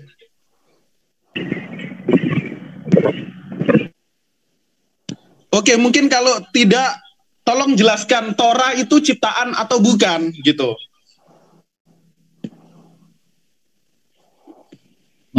Waktu masih berlanjut, silakan. Ya, tadi kan pertanyaan saya yang di awal itu belum terjawab. Masalah Yohanes 17:8 itu. Bahwa Yesus mengatakan, semua yang telah Allah sampaikan, itu sudah aku sampaikan kepada umat. Lah, itu kok firman menyampaikan firman, itu kan lucu begitu. Sedangkan tadi Mas Rion mengatakan Esa, tidak. Maaf, waktunya sudah habis. Tapi saya boleh ingatkan, tadi sebetulnya dari Bro Kasih Kristus ya, Kasih Sejati sudah menjawab pertanyaan yang ditanyakan oleh Ustadz. Gak apa-apa, nanti kita ulangi lagi, gak apa-apa, mungkin lupa. Silakan untuk pihak Kristen menjawab. Silakan. Ade duluan Ade. Ya, tentang suaramu kencangin. Ya, ini udah jelas ya, suaraku ya. Oke. Yohanes 17 ayat 8 itu Pak, itu kan telah aku terima firman di situ, kalau kita lihat bahasa aslinya itu menggunakan kata remata.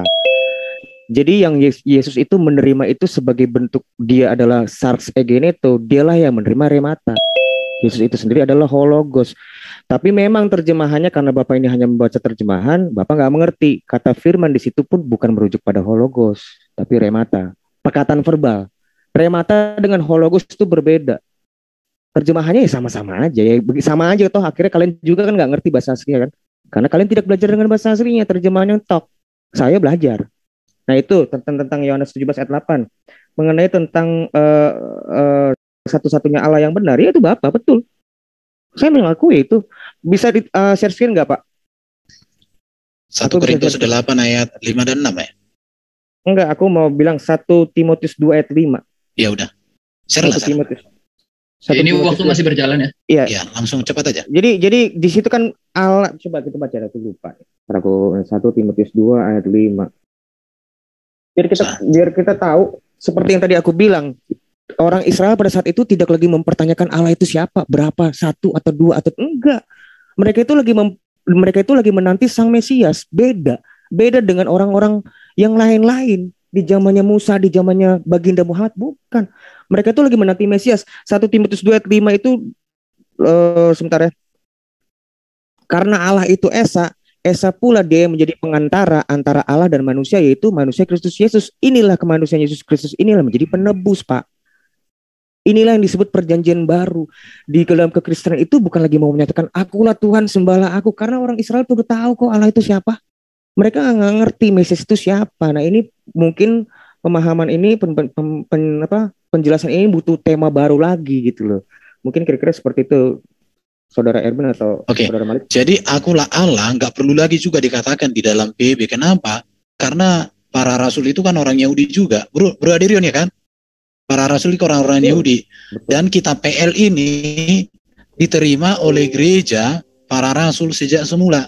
Beda dengan Muslim, kitab PL dan PB ditolak, malah dituduh lagi palsu. Tapi ketika ditanya di mana yang asli nggak tahu juga kan begitu. Tapi ya udahlah, itulah keyakinan dari saudara kita. Tetapi pertanyaan kita. Menjawab ya. Menjawab. Jadi saya mau sampaikan sama teman-teman, di dalam Alkitab masalah deklarasi itu, PL itu semua diterima oleh orang Kristen, bro Abednego ya. Jadi nggak mesti lagi diulangi deklarasi yang sama di PB, karena deklarasinya sudah diterima bulat-bulat. Karena orang Kristen semula itu kitabnya itu diterima, nggak ada di pertentangan. Baru di kitab Taurat itu jelas kok, mulai dari penciptaan Allah yang Esa itu mencipta oleh firman dengan cara berfirman. Maka dikatakan berfirmanlah Allah. Allah yang Esa itu memberikan kehidupan oleh rohnya, maka dikatakan roh Allah merehepet, artinya menaungi, memberikan kuasa kepada bumi supaya ada kehidupan. Itulah Allah orang Yahudi, dan itu juga Allah orang Kristen. Makanya kami menyatukan kitabnya. Tetapi kalau di Kristen dari tadi saya nggak mengerti, apalagi kalau di Muslim itu kan ada 20 sifat Allah. 20 atau berapa itu? Sifatnya ini di mana? Di dalam dirinya atau di luar dirinya? Nanti kalian lah ya yang mengerti itu. Kalian menjelaskan supaya saya mengerti, karena selama ini saya mencari pengertian. Tapi kalau orang Kristen, firman dan roh itu memang kekal di dalam diri Allah itu. Oke, lanjut Bro Malik. Iya, kok masih nggak paham-paham ya kalian bertiga ini? Udah dijelasin loh sama ustadz-ustadz saya. Makanya kalau ustadz-ustadz saya lagi tausiah, didengerin. Ini tuh Injil mahal. Gitu loh. Tuhan Yesus datang sebagai panutan. Tuhan yang datang menjadi insani yang mulia. Terus masalahnya apa gitu loh? Tuhan Yesus bukan batu. Kalau batu nggak bisa jadi manusia, jangan dipaksa. Nah, terus masalah apakah Taurat itu ciptaan? Bukan ciptaan, itu firman. Makanya kalian belum kelar kan masalah ilmu kalam, dikelarin dulu gitu loh. Biar tahu teologi orang lain. Teologi kalian belum beres. Gimana caranya membahas teologi orang lain? Teologi kalian masih campur aduk, masih bingung, masih cakar-cakaran. Belum Mizra, belum Ali. Aduh, gimana sih? Nah, gak perlu kan gue kasih analogi lagi tentang misalkan Allah tersesat, minta petunjuk jalan yang lurus, atau Allah itu dan iblis sama-sama goib. Gak perlu kan kayak gitu, udah paham kan ya? Ya udah, kalau udah paham bagus lah kalian. Semoga waras. Selamat datang di Akal Sehat. Aku tambahin. Ini juga ada fitnah. Kalau Al-Ikhlas itu turun bukan dalam untuk menjawab pertanyaan dari orang Nasrani, itu bohong. Bohong, bullshit. Itu adalah perkataan orang kafir Quraisy. Namanya Surokoh. Jadi Bapak ini jangan menuduh kami di Al-Ikhlas. Orang Kristen gak akan menanyakan, tunjukkan rupa Tuhanmu. Tidak akan pernah itu, Pak. Karena kami tahu Bapak itu tidak terhampiri. Yesuslah yang menyatakan itu. Makanya di sini Al-Ikhlas dengan jelas ini adalah seorang kafir Quraisy. Namanya Surokoh di Mekah. Silakan. Iya, Taurat itu kan artinya kan hukum itu. Hukum itu berbicara tentang peraturan itu. Di dalam Taurat itu kan ada hukum seremonial yang mengatur tentang tata cara ibadah di tabernakel termasuk, tetapi juga ada hukum moral. Tetapi pertanyaannya, hukum seremonial yang Allah berikan kepada Musa di dalam hukum Taurat itu tidak ditemukan di dalam Quran. Maka saya katakan Allah yang disembah oleh Muslim adalah Allah yang nyata ada bagi orang Muslim, tetapi tidak memiliki hubungan dengan Allah yang nyata di dalam iman Kristen dan Yahudi. Kenapa? Karena hukum seremonial ibadah di dalam kitab Taurat itu tidak ada di dalam Quran. Bahkan kalaupun maknanya itu tidak nyambung. Contoh kurban ya. Kurban di dalam konteks hukum Taurat itu dengan kurban di dalam konteks Muslim itu sangat berbeda sekali. Tata cara ibadah juga itu semuanya sangat berbeda sekali semua. Di situ padahal diklaim-klaim dan lain sebagainya. Jadi hukum seremonialnya apalagi hukum moralnya ya, 10 hukum Taurat itu tidak ditemukan di bagaimana itu. Makanya saya katakan ini perbedaannya. Kalau kekristenan sudah menyempurnakan itu semua, hukum kurban itu disempurnakan di dalam Yesus. Semuanya itu sempurna karena Yesus memang datang untuk menggenapi dan menyempurnakan seluruh kitab para nabi. Jadi satu lagi, Allah kafir apa ateis tuh? Ya itu ditanya lah ya, karena Allah juga berdoa kepada apa? Bukan Allah ya, Allah berdoa atau ya, waktunya sudah habis, maaf. Sekarang dari pihak Muslim untuk memberikan sanggahannya.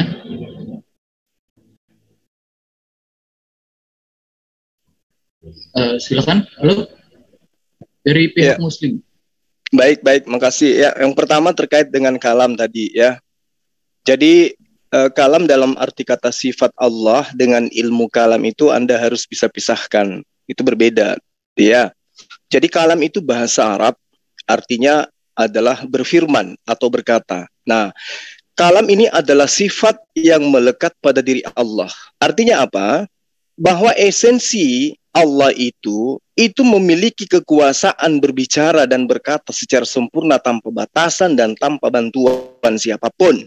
Tidak sama seperti Tuhan yang tidak mampu berkata-kata dari dirinya, yang katanya sih sang firman, tapi nggak bisa berkata-kata dari dirinya sendiri. Berarti sang firman yang hoax, ya. Lalu kemudian ketika Allah mengatakan dirinya di dalam Al-Quranul Karim bahwa dia adalah esensi yang memiliki sifat kalam, berarti dia punya hak mutlak untuk mengatakan apapun ketika dia ingin menciptakan. Apa yang ingin dia kehendaki, itulah yang terjadi. Makanya disebut sebagai kalam. Dia memiliki sifat kalam, sifat yang melekat pada dirinya. Tidak kemudian sifatnya itu unyu-unyu lahir menjadi makhluk. Lalu kemudian setelah menjadi makhluk, dibunuh oleh makhluk. Itu bukan sifat itu. Sifat seseorang itu tidak bisa menjadi individu baru. Meski anaknya sekalipun, sifat manusia yang melekat pada individu manusia tidak bisa menjadi individu baru, tidak bisa menjadi makhluk baru. Demikianlah sifat Allah. Sifat Allah itu adalah melekat pada dirinya. Kemampuan kemudian berkata-kata yang dimiliki oleh Allah, itulah yang disebut kalam. Sehingga kalam yang melekat pada diri Allah bukan ciptaan. Yang keluar dari diri Allah, kemudian melakukan sesuatu yang diperintahkan oleh Allah, kemudian dia wujud menjadi makhluk, dia adalah ciptaan. Maryam dikatakan engkau akan melahirkan seorang anak bernama Isa. Berarti yang dilahirkan ini adalah perintah dari kalam, perintah dari Allah. Berarti apa yang keluar dari lisan Allah yang terjadi kepada makhluk itu adalah ciptaan. Jadi kalam ini itu sifat. Sama seperti sifatnya adik saya Aderion. Sifatnya Aderion tidak mungkin menjadi makhluk baru, nggak mungkin. Tapi sifatnya tetap melekat pada dirinya. Jadi konsep yang mengatakan bahwa firman itu bersama-sama dengan Allah, kemudian firman itu adalah Allah dan firman itu adalah Allah bersama-sama dengan, betul itu. Itu tidak salah itu. Saya pribadi mengakui Allah bersama dengan kalamnya, tidak pernah terpisah. Nah, ketika dikatakan firman itu telah menjadi manusia, berarti Allah sedang mencipta manusia dengan kalamnya. Berarti yang menjadi manusia itu adalah ciptaan. Jadi yang menyembah manusia yang ciptaan itu adalah kekal di neraka. Karena dia tidak menyembah kepada Tuhan yang pada Nabi, melainkan menyembah kepada makhluk yang dicipta dari asal kalamnya Allah. Demikian. Iya, terima kasih Gurunda Zuma. Nah, ini teman-teman Kristen udah dijelasin oleh pendeta Abednego, dikasih khotbah masih aja nggak paham. Tadi batu ya. Benar, kurios Yesus itu bukan batu, tapi kok setara sama batu di Yesaya pasal 6 nomor 5 sampai 7. Nah, kan itu aneh. Sekarang merujuk kepada Torah yang dijawab oleh rekan-rekan Kristen ketika pendeta Abednego tanya nih bahwa Torah itu bukan ciptaan. Pertama, Torah bukan ciptaan, Torah firman, ya mereka setuju. Yesus juga bukan ciptaan, Yesus firman, ya mereka setuju. Kristen, kalian nyembah Torah nggak? Enggak, pendeta Abednego. Kristen, kalian nyembah Yesus nggak? Iyalah, kami sembah. Ini kan lucu ya, jadinya dibeda-bedain antara Torah dan Yesus yang hakikatnya sama-sama firman. Tolong Kristen jawab pertanyaan pendeta Abednego. Lanjut, Ustadz Najah. Apa sih? Ya, tadi saya difitnah katanya bahwa turunnya surah Al-Ikhlas itu bukan Nasrani. Saya baca ya, ini kitab tafsir As-Sawi. Saya punya rujukan, cetakan Al-Haramain. Lam yalid walam yulad walam yakul lahu kufuwan ahad. Rudda. Nah, ini menolak ala musyrikil Arab terhadap orang-orang musyrik yang ada di Arab. Al-Qailinah yang mengatakan malaikat adalah anak Allah. Wal Yahudi al-qailina, Yahudi yang mengatakan Uzair adalah anak Allah. Wan Nasoro, dan Nasrani ada mengatakan bahwa Isa adalah anak Allah. Makanya Tuhan kita itu suci dari mumatsalah, tidak sama dengan apapun, suci dari nadhoriyah, ya perbandingan apapun, dan suci dalam tingkatan apapun. Sehingga ketika ada Allah, ada anak, maka anak adalah satu jenis dari Tuhannya.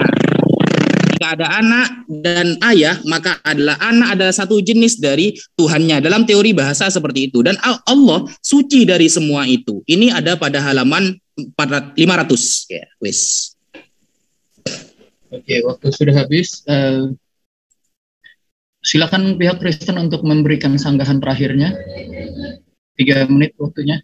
Iya, Bapak itu tadi yang menyebutkan terakhir itu, menyebutkan itu adalah Kristen. Siapa orang Kristen itu? Namanya. Saya menyebut loh namanya. Saya tadi nyebut loh namanya Surokoh loh di Mekah. Apakah Surokoh ini seorang musyrikin sama seorang Nasrani, seorang Yahudi, tiga-tiga itu bertanya langsung, Baginda Muhammad, tunjukkan rumahmu bareng-bareng gitu. Kan enggak, ini Surokoh langsung, Pak. Bapak tunjukin namanya siapa? Kalau saya tadi nyebut orang musyrikin itu namanya Surokoh, silakan Bapak tunjuk. Nama orang Nasrani itu siapa? Terima kasih. Bro Juma, saya sangat setuju dengan perkataanmu, sifat seseorang tidak bisa jadi individu baru. Itu sifat seseorang. Tetapi kalau sifat Allah, masa kamu samakan dengan orang? Artinya Bro Juma ini tidak mengerti tentang kemahakuasaan Allah kami. Memang kalau Allah kami itu manusia seperti kamu, ya nggak bisa firman jadi manusia. Tapi karena Allah kami maha kuasa, maka firman-Nya maha kuasa. Masa kamu samakan Allah sang pencipta yang maha dengan manusia? Saya tidak mengerti cara berpikirnya bro ini. Bro membuat blunder di sini. Artinya bro gagal memahami Allah orang Kristen yang maha kuasa itu. Aduh, parah ini. Baru ini si Abednego ini juga. Torah itu kan instruksi bro, peraturan. Dan itu tertulis. Jadi itu grafe, itu tulisan. Tulisan yang dituliskan oleh Musa, itu grafe Torah itu. Isinya itu ya ajaran, peraturan. Tapi Yesus itu kan, dia kegenapan dari seluruh peraturan itu, seluruh nubuatan dan janji itu.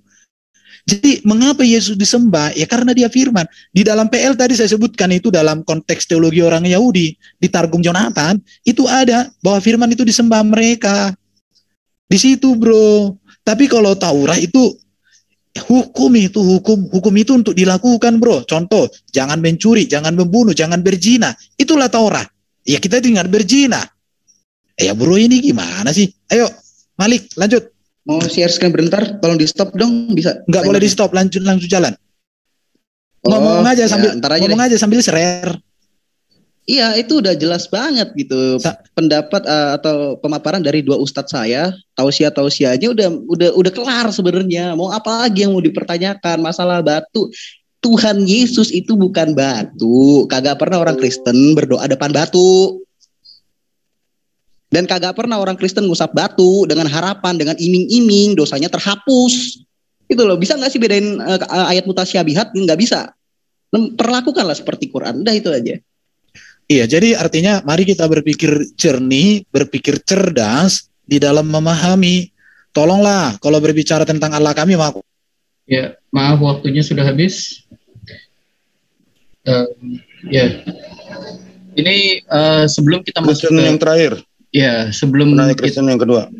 Pertanyaan Kristen yang kedua. Berarti kita ada iklan dulu. Silakan bagi pihak Muslim atau pihak Kristen untuk Oke, terima kasih Brother Charlie atas kesempatannya untuk ingatkan iklan. Ya, kembali kami sampaikan bahwa acara ini disiarkan secara live di beberapa channel YouTube Muslim ya. Ada banyak yang live kan. Saya makin bertambah untuk disebutkan namanya ini. Ya, diantaranya adalah Penegak Islam Channel, Kata Pengantar Channel, Laskar Jihad Islam, Media Dakwah Muslim Channel, Ucok Tebas, Uwa Empire, Triun Slayer Comment Center, Lentera Rohani Institute, Persatuan Islam Channel, dan Rahasia Alif. Ya, silakan, Pak Kaisar. Ya, Sama disiarin di channel Pendeta Abednego Penyebar Kebenaran itu. Oke. Pendeta Abednego Penyebar Kebenaran. Silakan. Haleluya. Yang melive-kan Tuhan Yesus luar biasa. Yaitu Family in Christ, Friends Talking, KAF, Martir Channel, Kanuru, Teolog Kontekstual, Urban, Scott Orang Indonesia, Papel 88, Sang Apologet 12, Uti Watimena, Brahmahana, Lin Si Murtad, Ferdinand Wardana, WHFM, dan Domba Kecil. Ya lanjut Charlie. Oke, kita masuk pada sesi pertanyaan dari pihak Kristen yang kedua ya. Ya, terakhir. Oke, silakan dari pihak Kristen ada yang Malik, silakan Malik, saudara Malik. Yuk, mau share screen. Oke, izin. Bentar. Mari kita belajar bersama-sama, terutama Zulkifli yang ternyata masih awam terhadap ilmu kalam ya. Nih, lucu nih. Awas jangan shock ya, jangan nangis. Ilmu kalam ya bisa dianggap sebagai esensi dari Tuhan dan karena itu tidak diciptakan. Terus mau alasan apa? Oh ini bukan ilmu dari Al-Quran. Baca di atasnya. Sebagaimana dinyatakan dalam Quran jedor. Tuh, ilmu kalam, ilmu berasal dari Al-Quran. Masalah kalian pakai nggak pakai, bodoh amat, itu urusan kalian. Nah, masalah betis. Nah, ini betis belum kelar-kelar. Tadi siapa ustadz yang nggak terlalu terkenal ini namanya? Itulah dia ya. Lu mau minta pendapat ulama, oke, kita kasih biar dia senang. Nih, baca ulama ya.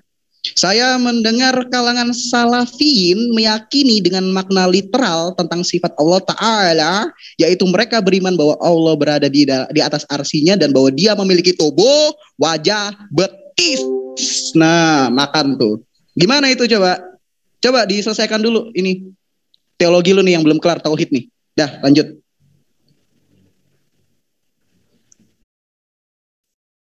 Bro Adi, lanjut Adi, lanjut Bro Adi. Enggak. Tadi aja Pak. Level ya, bukan pertegas. Baru tentang 20 sifat Allah itu gimana itu? Ya. Berdiri sendiri terpisah atau bagaimana? Itu mungkin perlu dipertegas sama kawan-kawan ya. Baru tentang roh Allah itu dengan Jibril itu dari mana kaitannya? Di mana ada di Quran mengatakan bahwa roh Allah adalah Jibril itu? Oh iya, belum kejawab juga. Ini Allah Islam apa kafir nih? Coba dijelasin dulu. Allah Islam apa kafir nih? Sholatnya berapa kali nih? Terus dia sholat berkiblat kemana nih? Ya jelasin itu. Jangan ambigu lah, masa Tuhannya kafir. Oh ya, aku mau tanggapin ini Pak. Satu-satu atau aku ini sedikit pula dia. Ya. Ada di dalam ini ya, di dalam Quran surat Al-Marijid ayat 70 ayat 40 dikatakan, maka aku bersumpah demi Tuhan yang mengatur tempat-tempat terbit dan terbenamnya. Saya kurang paham ini Pak Juma, bagaimana aku Allah di sini bersumpah demi Tuhan yang mengatur tempat-tempat dan terbenamnya matahari, bulan, dan bintang. Sungguh, kami pasti mampu. Saya kurang mengerti Pak, bagaimana ketauhidan Allah bersumpah demi Tuhan. Silakan Pak. Ade, masih ada 1 menit. Iya. Tadi kalau bilang disebut kalam itu adalah sifat Allah. Sifat Allah itu Allah atau bukan? Kalau iya, tunjukkan. Kalau sifat Allah itu adalah Allah itu sendiri. Kalau bukan Allah itu sendiri, berarti kalian telah mempersekutukan Allah dengan yang bukan Allah. Itu kok tadi saya tanyain. Ayatnya di mana? Kalau kalam Allah itu adalah Allah itu sendiri. Silakan. Iya. Terus masalah alam julat itu malaikat mana yang bersalin gitu loh? Di rumah sakit mana malaikat bersalin? Ya, waktunya sudah habis. Silakan dari pihak Muslim untuk menjawab. Iya. Pendeta Abednego dulu ya. Aduh, ini Oten udah dikasih khotbah masih aja nggak paham. Tentang betis tadi metafor. Contohnya nih, Tuhan nyukur nih di Yesaya 7 ayat 20. Bahasanya Oten. Ya, iya, maaf Pak. Aduh, gimana? Oke, panas ya. Lanjutin. Nah, jadi Tuhan nyukur nih di Yesaya 7 ayat 20. Nah, dia diriin barbershop di mana? Aku pengen cukur tuh. Nah, tadi tentang kalam yang merupakan firman Allah udah dijelasin sifat. Jadi konsep teologi Islam itu udah kelar. Zaman Rasulullah nggak berevolusi seperti konsep Tritunggal yang disetujui pada tahun 381 Masehi di Konstantinopel, yang dimana itu ada cakar-cakaran dahsyat. Lanjut yang lain. Dengerin kalau pendeta Abednego khotbah. tadi beberapa kali mengatakan bahwa batu gak bisa jadi manusia, batu disembah lah gitu. Maaf ya, maaf 1000 maaf. Di dalam ayat Al-Quran itu diterangkan, fawalli wajhaka syatara masjidil haram. Jadi kita menghadap ke arah kiblat. Toh nanti jenengan mau mencuri batu Hajar Aswad itu ditaruh di rumahnya, kita tetap berkiblat ke sana. Itu kiblat adalah pusat arah yang ditentukan oleh Allah untuk kita bersujud kepada Allah. Gak ada kaitannya dengan batu. Makanya Sayyidina Umar bin Al-Khattab mengatakan, kamu Hajar Aswad sama sekali gak berfaedah, gak membahayakan, dan gak memberi manfaat. Jadi gak ada kaitannya dengan batu. Ya. Kemudian masalah surah Al-Ikhlas ya, yang katanya Mas tadi Surokoh. Coba jenengan sebutkan datanya di kitab apa? Karena saya tadi bawa data loh, saya bawa dalam kitab Tafsir As-Sawi. Jenengan hanya Surokoh tapi gak ada datanya. Coba sebutkan datanya kitab apa, karya siapa, cetakan berapa, seperti itu. Kalau maksud Anda adalah Surokoh bin Malik, jangan dipotong ceritanya. Justru Surokoh bin Malik itu masuk Islam loh, gara-gara ingin mencelakai Rasulullah, tapi gak bisa. Ya, beliau beberapa kali mencelakai Rasulullah, dikasih hadiah, tapi beliau tidak bisa, gagal terus. Akhirnya beliau masuk Islam. Itu Surokoh, kok gak diteruskan ceritanya seperti itu.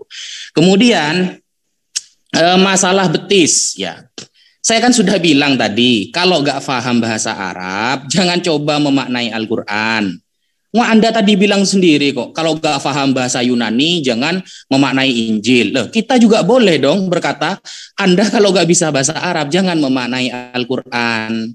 Kenapa? Al-Quran itu satu mufradat, satu kosakata bisa memiliki banyak makna. Yang paham siapa? Rasulullah.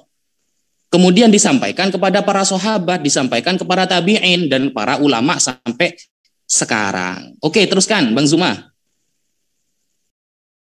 Baik. Yang pertama tentang ilmu kalam ya. Tadi saya mengatakan ilmu kalam dengan sifat kalam yang melekat pada diri Allah itu berbeda.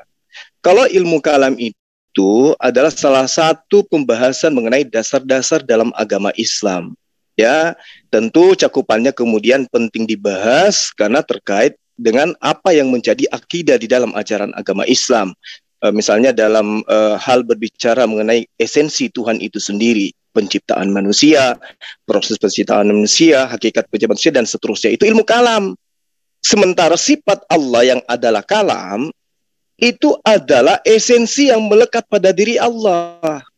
Laksana Anda bisa berbicara, Anda bisa makan, Anda bisa tidur, Anda bisa marah. Itu adalah Anda, sifat yang melekat pada diri Anda. Itulah kalam. Allah mampu berbicara. Nah, sifat-sifat yang kemudian saudara saya Erben pertanyakan tentang apa yang terkait 20 sifat itu, itulah Allah yang memiliki sifat yang ada pada dirinya, seperti kodrat, kemudian iradat, kemudian ilmun, hayat, kemudian sam'un, termasuk diantaranya adalah kalam. Ya, diantaranya itu adalah kalam. Kalam inilah kemudian yang menjadi dasar pijakan antara Islam dan Kristen terpisah, di mana mereka orang Kristen mengakui bahwa Yesus itu adalah kalam Allah yang menjadi manusia, sehingga Yesus adalah Tuhan itu sendiri. Di situ salahnya. Kenapa? Karena matahari itu juga asalnya dari kalam. Sebelum tercipta matahari, Allah berfirman dulu. Allah berkata dulu, itulah yang dimiliki Allah seperti sifat kalam itu. Dia menciptakan segala sesuatunya, cukup dengan mengatakan kun, maka jadi apa yang dikehendaki. Ya, itu sifat yang 20 ya. Kemudian ketika Anda bertanya tentang Allah kafir atau tidak, Allah itu esensi Tuhan. Bapaknya Yesus itu kafir atau tidak? Itu pertanyaan yang keliru. Kalau Yesus ditanya dia kafir atau tidak, kenapa? Karena Yesus itu manusia. Yesus membuktikan dia bertuhan. Dia bukan ateis. Dia menyembah kepada Tuhan. Dia sujud kepada Tuhan. Dia berdoa kepada Tuhan. Dan Tuhannya cuma satu. Dia tidak menuhankan 2 atau 3. Yesus itu menuhankan hanya kepada Allah. Kemudian apa lagi yang terakhir tadi? Pernyataan tentang apa tadi itu yang mengenai Allah bersumpah. Ya, Allah bersumpah dengan apapun itu haknya dia. Dia mau berkata dengan apapun itu haknya dia. Dia mau bersumpah dengan siapa lagi? Sementara tidak ada lagi di atasnya. Dan sumpah bagi Allah itu tidak sama dengan sumpah bagi manusia.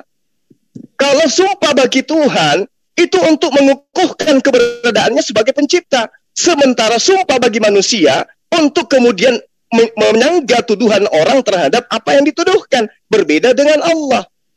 Itu yang perlu Anda pahami. Makanya dikatakan oleh Ustadz saya tadi, kalau Anda ingin membahas tentang sumpah di dalam Al-Quran, membahas tentang apa yang ada dalam Al-Quran, Anda harus tahu apa itu bahasa aslinya di dalam, apa itu qasam, apakah kemudian qasam bagi Allah itu sama dengan qasam bagi ciptaan? Tidak bisa. Nah, itulah perlunya memahami Al-Quran tidak hanya berdasar terhadap apa? Terhadap terjemah, tetapi harus masuk ke dalam apa yang disebut dengan original text. Berbicara mengenai sumpah, berarti al-aminu, amanu, berarti Anda harus memahami apa itu al-hafu, al-aqsam, dan seterusnya. Nah, ini lama kalau mau dijelaskan ini, tidak tuntas sampai di sini. Karena itulah kemudian, ya saya menjawab tantangan sahabat saya Erben, kalau mau berdialog silakan tentukan waktu dan temanya. Saya akan... Ya, waktunya sudah habis, silakan sanggahan dari pihak Kristen. Iya, saya berterima kasih kepada Juma yang menegaskan memang bahwa Allah Tauhid itu tidak ada hubungan dengan Allah yang Esa, Bapa Yahweh dengan Alkitab PB. Karena tadi Bro Juma mengatakan matahari berasal dari Allah. Tidak ada dalam teologi Yahudi dan Kristen yang mengatakan matahari berasal dari Allah. Yang tepat adalah matahari diciptakan Allah, bukan berasal. Jadi barangkali harus bisa membedakan arti kata diciptakan dengan berasal.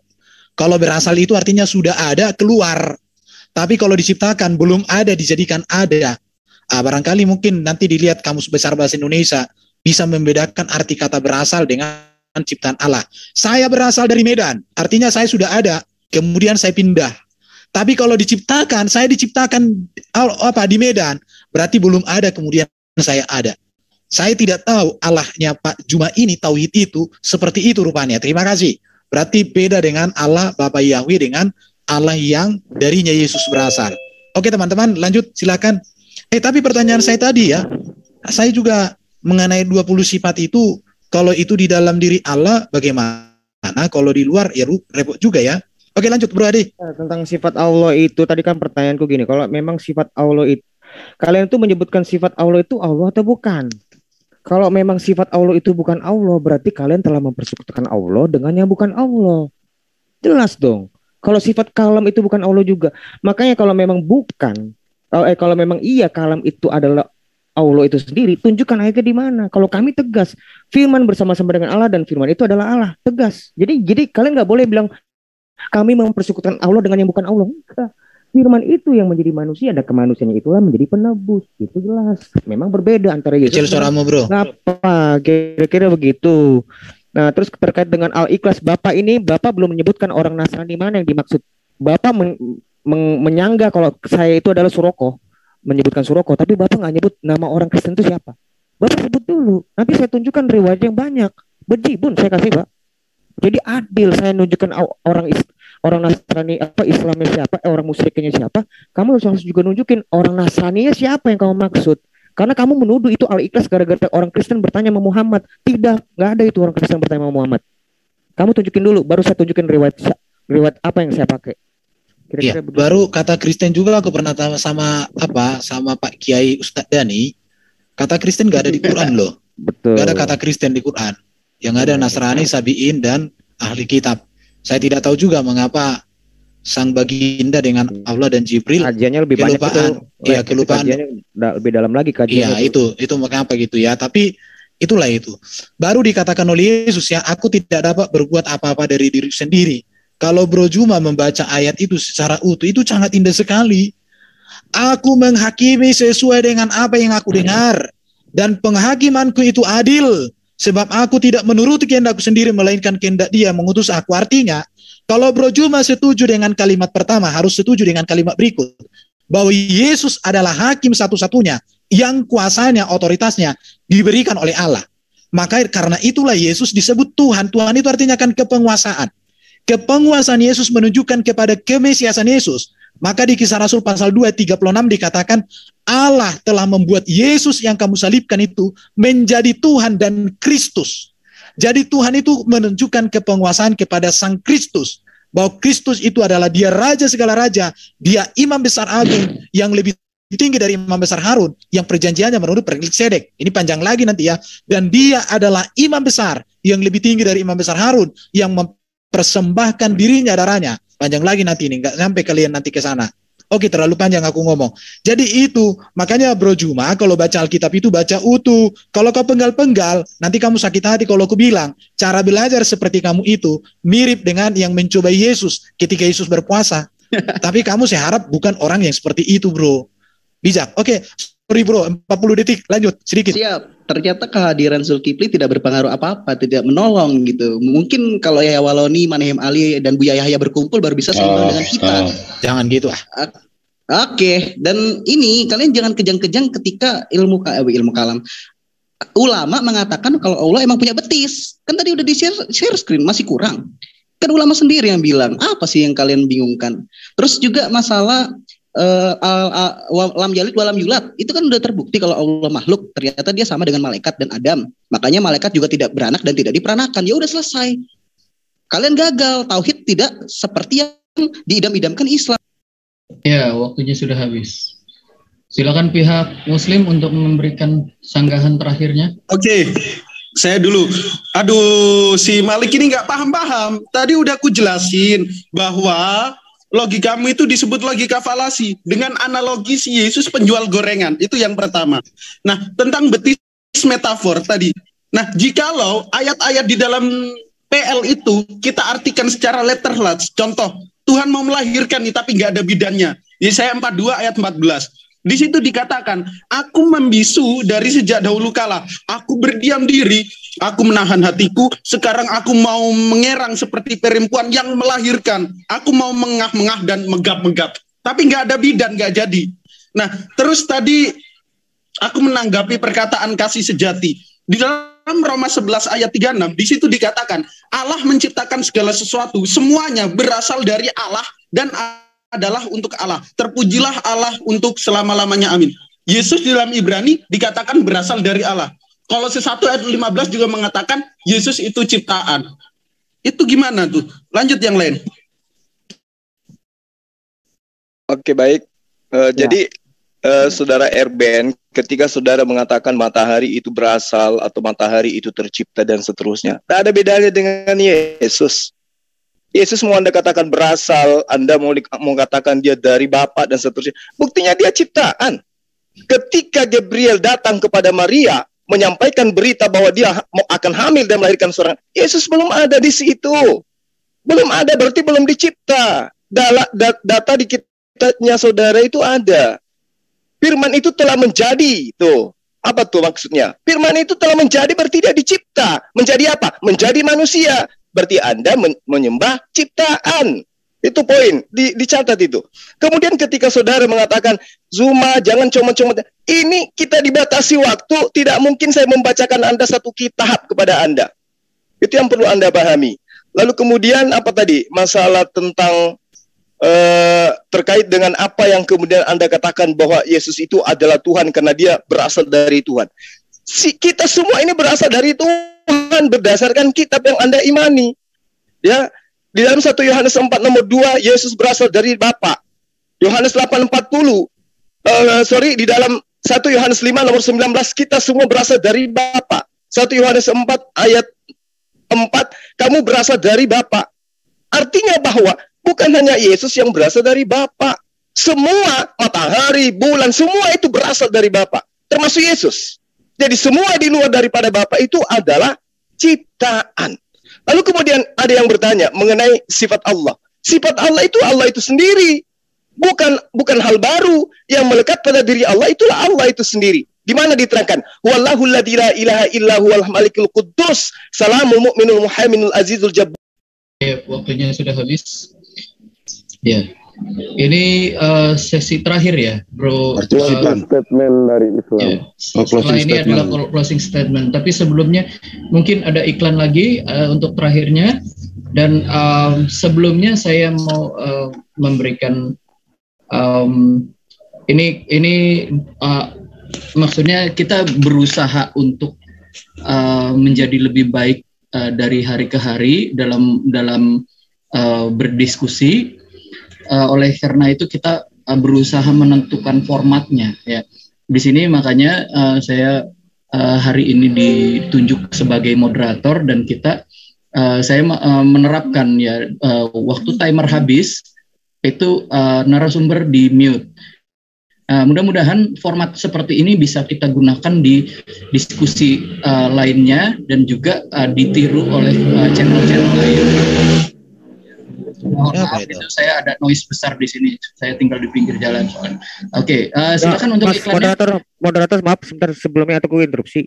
Ini kaitannya penting sama statementnya Bang Zuma. Itu di surah berapa Pak? Tadi Bang Zuma aku mau nyatet. Ini kaitannya nanti Bang aja Zuma. Bro, nanti bro. Enggak, ini penting loh. Ini di surah berapa kan tadi moderator kan tolong. Ya, ini moderator berhak soalnya. Oke. Thank you. Maaf. Ya, gue membolehkan tadi Stafadul Gurunda. Apa ayatnya? Ayat berapa itu? Surah berapa? Ayat berapa? Di dalam surah Al-Hasyr ayat surah keberapa? Coba lihat di ayat 22 sampai ayat 24. Surah keberapa tuh ya? Ya itu di googling aja Al-Hasyr pokoknya. Al-Hasyr tuh aduh. Dah silakan Brother Charlie dilanjut lagi. Oke. Ini sekarang kita masuk pada sesi closing statement dari kedua belah pihak. Promosi dulu lah. Dari Islam. Ya, iklan dulu. Silakan dari promosi. Iklan. Oke, terima kasih lagi Brother Charlie, teman lama saya ini, lama nggak ketemu. Terima kasih. Kembali kami sampaikan ini luar biasa ya. Lebih daripada sempat 70 partisipan tadi dan disiarkan secara live lebih dari 20 channel. Tepuk tangan dulu. Ya, tepuk tangan dulu ya. 20 channel yang siarkan live ini luar biasa. Salah satu sebagian diantaranya adalah Penegak Islam, Kata Pengantar Channel, Laskar Jihad Islam, Media Dakwah Muslim Channel, Ucok Tebas, Uwa Empire, Triun Slayer Comment Center, Lentera Rohani, Persatuan Islam Channel, Rahasia Alif, Septa Silva Channel, Pendeta Abednego, Pendeta Abednego penyampai kebenaran channelnya. Pendeta Abednego penyampai kebenaran. Iya. Cuma official dan Rifamu TV jangan lupa Bang. Oh iya Rifamu TV juga dan Bang Zuma official. Silakan Brother Charlie. Ya, Oke, di channel Kristen juga ada 16 YW. Wah, luar biasa ya. Lanjut. Price, Friends Talking, KAF, Martir Channel, Kanuru, Telekontekstual, Urban, Scott Orang Indonesia, Papel 88, Sang Apologet 12, Uti Watimena, Bram Mahana, Linsi Murtad, Ferdinand Wadana, WHFM, dan Domba Kecil. Lanjut, Charlie. Hidup Kang Kaisar. Sekarang kita masuk kepada sesi terakhir dari diskusi malam ini, yaitu sesi closing statement dan termasuk doa juga ya, Bro. Belum. Ini masih ada partisipan. Ya? Oh, partisipan. Bukannya closing statement dulu. Ini kalau di baru Iya, ini closing statement untuk diskusinya. Okay. Nanti babak berikutnya tanya jawab dengan narasumber gitu, Brother Charlie. Iya. Jadi sekarang closing statement dari pihak mana dulu ini? Islam. Muslim juga duluan lah, kan dari awal Muslim. Pihak Muslim. Oke, silakan bagi pihak Muslim untuk melakukan closing statementnya. 7 menit waktunya. Pihak Muslim. Baik. Suara saya kedengaran ya? Ya, kedengaran. Lanjut. Baik, makasih. Saya 1 menit terakhir, Ustaz. Insya Allah. Jadi saya mengawali ya dari Yesaya 29 pasal 16 supaya kita berpikir secara jernih bersama. Betapa kamu memutarbalikkan segala sesuatu. Apakah tanah liat dapat dianggap sama seperti tukang periuk? Sehingga apa yang dibuat dapat berkata tentang yang dibuatnya. Bukan dia yang membuat aku, dan apa yang dibentuk berkata tentang yang membentuknya. Ia tidak tahu apa-apa.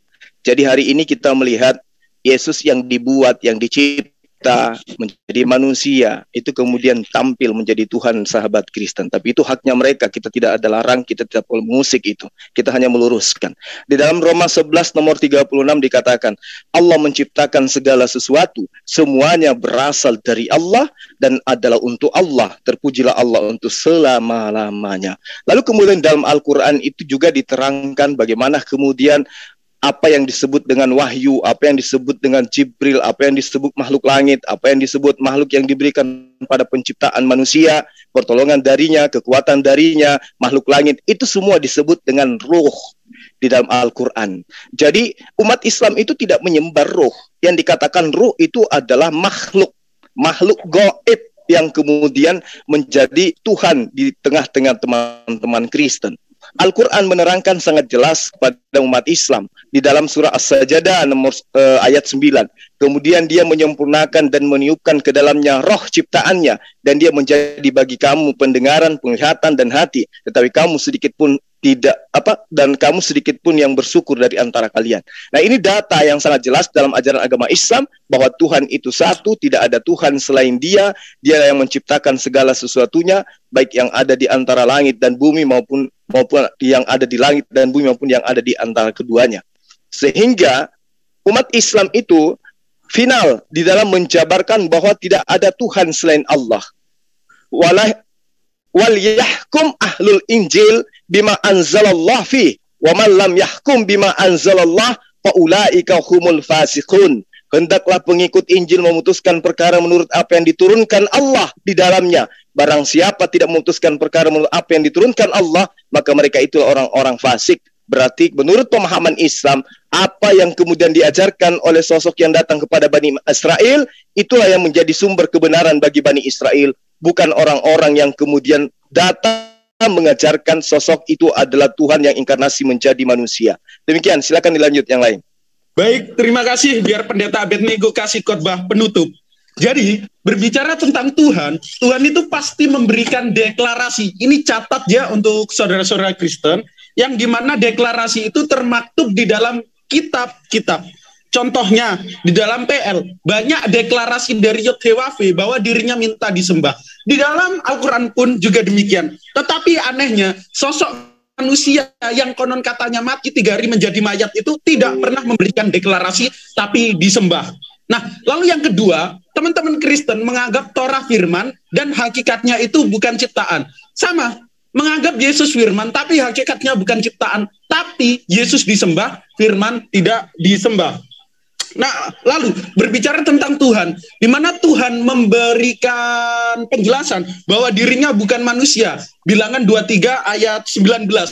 Sedangkan Yesus sama, dia manusia, disunat, saya juga disunat. Kesukaannya ikan goreng, sama, saya tadi sarapan ikan goreng. Jadi nggak ada bedanya antara aku dan Yesus. Sedangkan Tuhan bukan manusia. Nah, berbicara tentang topik Trinitas, Trinitas itu hasil daripada cakar-cakaran antara Bapak Gereja satu dan Bapak Gereja lainnya. 381 baru ada Trinitas. Yang dimana ketika Yesus yang konon katanya hidup selama 33 tahun, walaupun kata Eusebius itu hidupnya 55 tahun, dia tidak pernah mengajarkan bahwa dirinya Trinitas. Yohanes, Paulus, Lukas, sembah aku karena aku bagian daripada Tritunggal Bapa yang kudus. Nah, jadi berbicara tentang tauhid dan Trinitas, Trinitas apa sih? Nabi sebelumnya nggak pernah ngajarin. Nabi-nabi yang dimana Nabi itu diutus oleh Allah Ta'ala, yakni dari Adam sampai Sang Hataman Nabiyina yang dinubatkan di dalam gospel juga, dia membawakan tentang tauhid, yakni menyambung estafet tongkatnya. Apa ajarannya? La ilaha illallah, tiada Tuhan selain Allah dan tidak ada sekutu baginya. Oleh karena itu, Allah mengajarkan kepada kita untuk menyeru kepada kaum kafir, ahli kitab. Kata Allah, ya ahlal kitabi ta'alau ila kalimatin sawa imbainana wa bainakum alla na'budu illallah. Wahai Yahudi, wahai Kristen, wahai Malik, wahai Erben, sini marilah kita menyembah pada esensi yang sama, dan kita setuju akan hal itu bahwa kita tidak menyembah lain daripada Allah dan tidak menyekutukan Dia. Terima kasih. Silakan Ustadz Najadi sambung. Ya, bismillahirrahmanirrahim, bahwa kita meyakini Allah Subhanahu wa taala adalah satu-satunya Allah yang disampaikan oleh Nabi Muhammad untuk kita sembah. Tidak ada istilahnya anak Allah, Trinitas, dan lain-lain. Sehingga seperti kejadian Nabi Isa dan Nabi Adam yang tidak dilahirkan dari seorang ayah, Nabi Isa. Nabi Adam tidak dilahirkan dari seorang ayah dan ibu. Itu bukan menunjukkan Nabi Adam itu Allah. Tidak. Itu kata para ulama menunjukkan bahwa mereka berdua sama. Inna mathala Isa indallah kamathali Adam. Isa dan Adam menurut Allah sama saja. Maksudnya diciptakan dari tanah. Ketika sesuatu sudah diciptakan dari tidak ada menjadi ada, berarti itu makhluk. Kemudian ketika saudara kita mengatakan bahwa Allah punya wajah, punya betis, katanya para ulama yang dia ambil dari Google mengatakan salafiyin itu ulama, mohon dibaca kembali siapa salafiyin. Ya, mohon dibaca kembali. Salafiyin bukan nama ulama. Makanya kalau baca itu yang lengkap. Maka Allah mengatakan di dalam surah An-Nisa ayat 115, wa may yushaqiqir rasula min ba'di ma tabayyana lahul huda. Barang siapa menentang Nabi Muhammad setelah Nabi Muhammad turun membawa berita Islam, maka wa yattabi ghayra sabilil mu'minin, dan dia tidak beriman kepada Allah sesuai yang disampaikan Nabi Muhammad, maka nuwalli ma tawalla wa nuslihi jahannam wa sa'at masira. Maka kami siapkan neraka yang pedih untuk dia. Sekian, terima kasih. Oke, sekarang closing statement dari pihak Kristen, silakan. Siapa duluan, Le? Siapa? Ya, lanjut. Malik, ya, mulai ya waktu ya. Oke. Peserta Islam. 2 menit aja, 2 menit. Oke. Peserta Islam tidak dapat membuktikan bahwa kalam Allah itu adalah Allah itu sendiri. Karena kalam itu melekat dalam diri Allah, sementara Zuma tadi menyatakan bahwa kalam itu kan melekat dalam diri Allah. Berarti yang melekat dalam diri Allah itu bukan Allah. Tadi yang tadi Bapak Zuma menyatakan di surat Al-Hazir ayat 22 dan 24, saya tidak menemukan kata kalam Allah adalah Allah. Ayat 24-nya, dialah Allah yang menciptakan, yang mengadakan, yang membentuk rupa, dia memiliki nama-nama yang indah, dan seterusnya. Nggak ada. Saya melihat bahwa kalam Allah itu adalah Allah. Nah, berarti kalian telah menyekutukan Allah dengan yang bukan Allah, karena kalam Allah bukanlah Allah. Itu harus kalian buktikan dulu itu. Itu yang pertama. Yang kedua tadi tentang apa ya? Mungkin sementara itu dulu deh. Yang paling penting kurasa itu. Saya dulu boleh share screen? Ya, silakan. Iya, Muhammad ayat 7. Barang siapa menolong Allah, maka Allah akan menolong mereka. Kehadiran Zuma tidak menolong sama sekali. Khotbahnya Abednego tidak menolong sama sekali. Dan tausiahnya siapa tuh? Ustadznya nggak terlalu terkenal, tetap tidak menolong Allah. Tidak ada tolong menolong. Maaf, share screen-nya belum kelihatan ya? Belum nih. Ayo dong, waktunya. Iya, masalah betis. Kalian terima nggak terima itu kata Islam. Terus kalau nggak mau dari Salafiyin, dari siapa? Malik bin Anas, Ibnu Isa, kan lagi cakar-cakaran mereka. Atau mau minta tolong Ahmadiyah, kalian tempur. Gimana sih? Udahlah, ini loh hadis. Ini loh, mana sih belum bisa share screen? Oke. Ngomong aja terus. Ini loh, aduh, kalian ini jangan panik dong. Ajaran udah tunjukin kok masih nggak puas aja. Ini loh, kan kata Islam sendiri, Allah punya wajah, punya tubuh, punya betis. Nah, betisnya Allah, ya, nih kita lihat mana hadisnya, keren banget. Nah, hadisnya Allah, betisnya Allah masuk dalam neraka, bakar kaki. Terus karena Allah punya betis, dia juga punya wajah, ya. Di sini mana wajah Allah yang ganteng? Mana hadisnya atuh? Di stop dulu dong, gue mau nyari ini juga. Nggak bisa. Ayatnya nggak bisa. Ini udah. Nih ya, kita lihat di sini dalam Al-Qasas ayat 88, tiap-tiap sesuatu pasti binasa kecuali Allah. Kalau kita perhatikan di kata per kata di sini, ternyata yang tidak binasa hanya wajah Allah. Nih, kalian baca tuh. Wajah Allah artinya betis Allah ikut binasa. Terus gimana ini? Tuhan tidak boleh jadi manusia, tapi jadi betis ini siapa yang motong-motong sih? Tuhan tidak boleh jadi manusia, tapi jadi betis. Terus bakar kaki. Fungsinya apa? Faedahnya apa? Gitu loh. Oke. Gak boleh jadi manusia. Terus apa? Batu. Gimana coba? Ada lanjut. Silakan bro. Itu aja. Oke. Tadi saya diajak untuk menyembah Allah oleh Pak Pendeta. Tetapi saya mau katakan, menyembah Allah timer. Menyembah Allah yang benar hanyalah melalui Yesus. Kenapa? Karena pribadi Yesus itu datang dari Allah. karena dia datang dari Allah, firman jadi manusia, dan hidupnya sempurna, maka perkataan dan pernyataan Yesus itu benar. Dan tidak mungkin ajaran pribadi yang sempurna disempurnakan oleh manusia yang berdosa. Tidak mungkin ajaran yang sudah di surga disempurnakan oleh manusia yang masih dalam kuburan. Gak mungkin. Mari kita menyembah Allah melalui Kristus. Kenapa? Karena hidupnya sempurna. Teladan hidupnya sempurna. Perbuatan hidupnya sempurna. Janjinya iya dan amin. Maka saya katakan, tidak ada lagi pewahyuan setelah Yesus. Dan kalau ada pewahyuan yang bertentangan dengan pribadi Yesus dan ajaran Yesus, maka itu bukan ajaran yang layak untuk diikuti. Itu berdasarkan iman Kristen.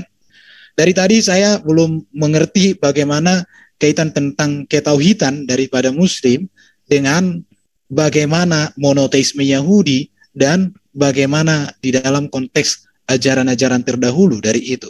Karena kalau di dalam Yahudi, di dalam kitab PL dan PB jelas, Allah itu Esa, kekal dan maha kuasa.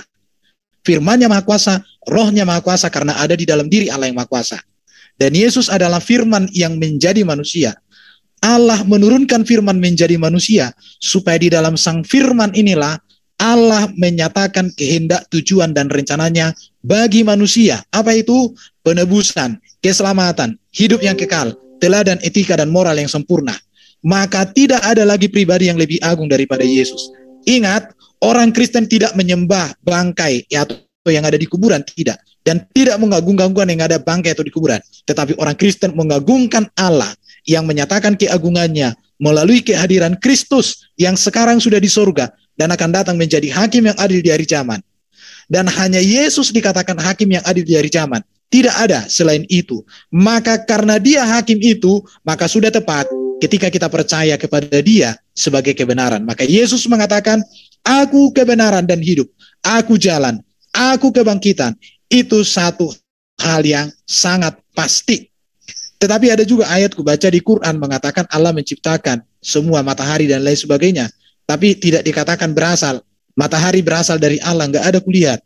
Tapi kalau cuma mengatakan itu berasal dari Allah, berarti sebelumnya sudah ada di dalam Allah. Pertanyaan saya adalah, di mana matahari itu ditaruh Allah di dalam dirinya? Jadi pertanyaan lagi nih kan, kalau berasal, seperti saya berasal dari Medan. Berarti sebelum saya ada di sini, berarti saya tadinya ada di Medan. Itu namanya berasal. Tapi kalau diciptakan, dari sesuatu yang ada, tidak ada menjadi sesuatu yang ada. Tidak ada menjadi ada. Itu ciptakan. Sekarang pertanyaannya, kalau memang matahari berasal dari Allah, kapan matahari itu ada di dalam diri Allah? Dan bagaimana matahari itu ada di dalam diri Allah? Sehingga matahari itu bisa ada, keluar atau datang. Jedor. Itu ditanya. Kalau itu namanya berasal. Saya nggak tahu ya, apa kamus bahasa Indonesia di tempatnya Bro Juma beda dengan kamus bahasa Indonesia yang saya pelajari. Mungkin berbeda, tapi kalau berbeda itu ya beda lagi nanti ceritanya. Di situ dia. Jadi yang mau saya sampaikan kepada kita semua, kalau sudah ada Yesus yang tidak berdosa, mengapa lagi mengikuti yang berdosa? Kalau sudah ada Yesus yang di sorga, mengapa lagi kita mengikuti yang tidak di sorga? Kalau ada Yesus yang sempurna, mengapa lagi kita mengikuti manusia yang berdosa? Kalau ada Yesus yang terbaik di atas yang terbaik, mengapa kita mencari manusia yang biasa-biasa saja? Maka Yesus kegenapan dan seluruhnya. Haleluya. Amin, puji Tuhan. Ya, waktu sudah habis untuk kedua belah pihak. Untuk sesi berikutnya ini masih ada tanya jawab dari partisipan ya. Tapi boleh saya minta tolong Bro Kaisar untuk ambil alih karena saya ini sorry banget, saya lagi lapar banget ini dari tadi udah nahanin. Oke, terima kasih ya. Maaf. Saya stop share screen juga ya. Makan Kang Charlie nanti semaput. Ya. Ini tolong kalau dari Muslim bertanya, saya duluan ya, udah ngantuk. Tolong sekali. Bentar dulu nih. Siapa yang bisa bantu share screen waktu dari pihak? Yo, tuan rumah. Halo. Ada yang bisa? Pak Dokter bisa, Pak Dokter? Enggak bisa. Oh, ada Duran tuh, ada Sonic, ada Billy. Satu peserta satu pertanyaan gitu aja, nanti dijawab. Ya, Pak, pokoknya metodenya kalau partisipan satu pertanyaan ya untuk narasumber ya. Ya, satu pertanyaan jangan panjang-panjang. Ada bisa share screen waktu Bang, pertanyaannya to the point, jangan panjang lebar gitu. Apa yang mau dipertanyakan gitu. Terus jawabannya berapa durasinya? Biar moderator yang atur itu, silakan. Ya gimana? Siapa yang share screen waktu dulu nih? Tunggu. Yuk, tuan rumah. Halo. Ya Allah, ada yang bisa bantu? Pak spesial kasihan loh ini. Di share aja anunya biar tak bantu share timernya.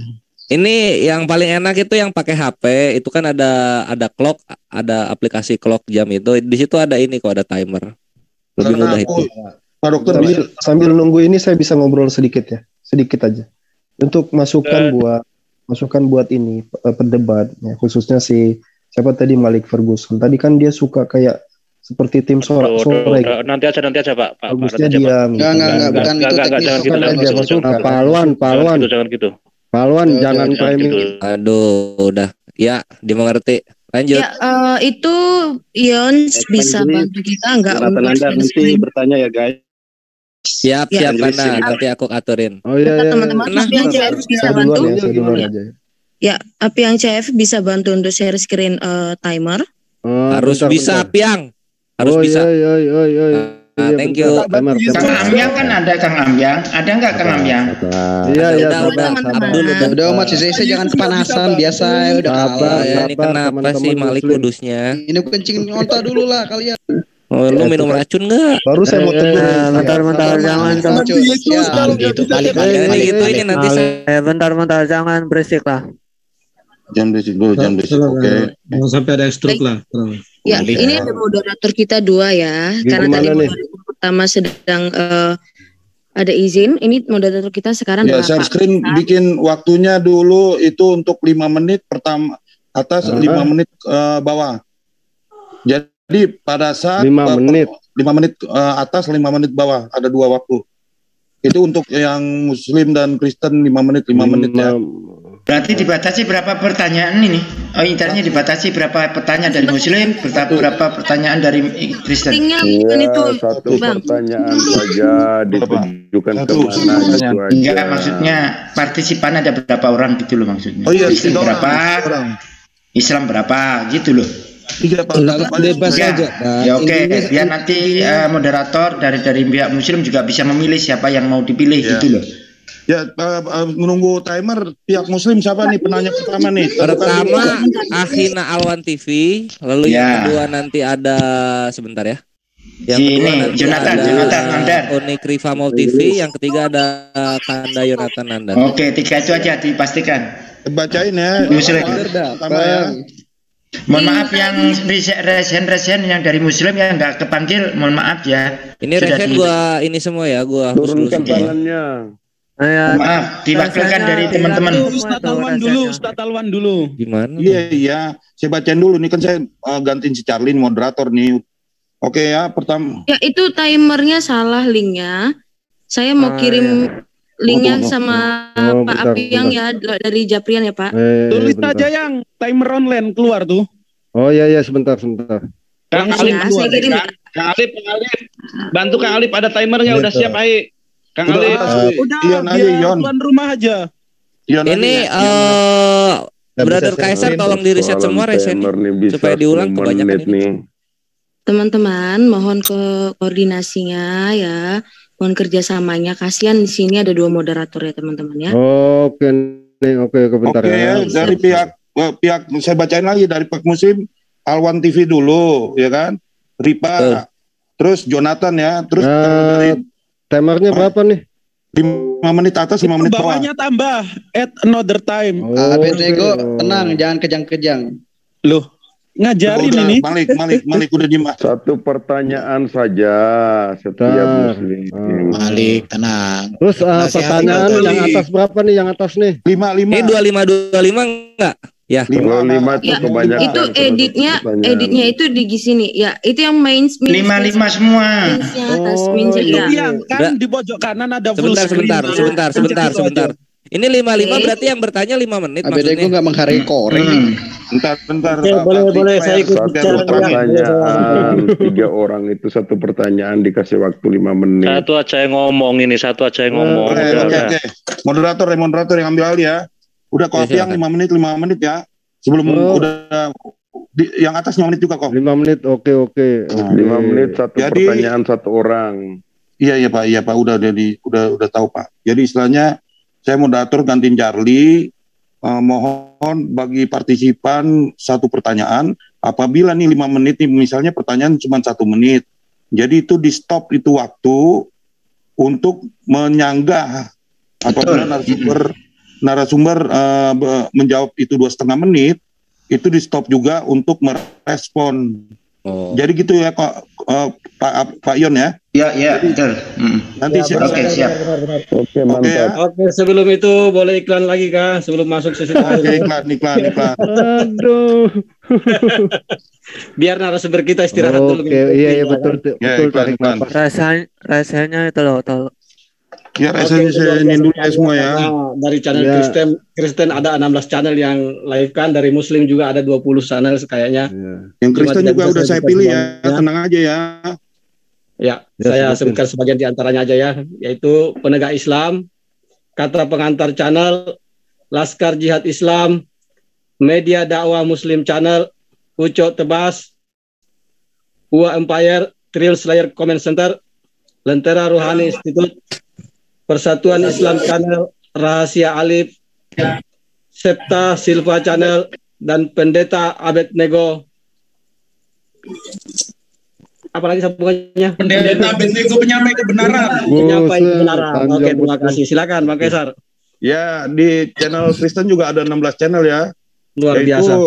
Family in Christ, Friends Talking, CAF, Martir Channel, Kanuru, Teolog Kontekstual, Urban, Scott Orang Indonesia, mungkin kita Pavel 88. Aduh, ini nih. Ustadz Najib bikin rusuh ini. Siapa bikin rusuh ini? Abednego di close dulu. Islam. Siapa Islam? Tolong di Ana dulu di Udah aman, yuk lanjut. Brother Kaisar silakan. Oke, saya ulang ya, 16 channel, FIC, Friends Talking, CAF, Martir, Kanuru, Teolog Kontekstual, Urban, Scott Orang Indonesia, Pavel 88, Sang Apologet 12, Uti Watimena, Dram Mahana, Lin Si Murtad, Ferdinand Wardana, WAFM, dan Domba Kecil Channel. Oke, kita lanjut ya. Di pihak Muslim, partisipan saya baca lagi ulang, yaitu Alwan TV, pertama Ripa, dan Jonathan Nandar.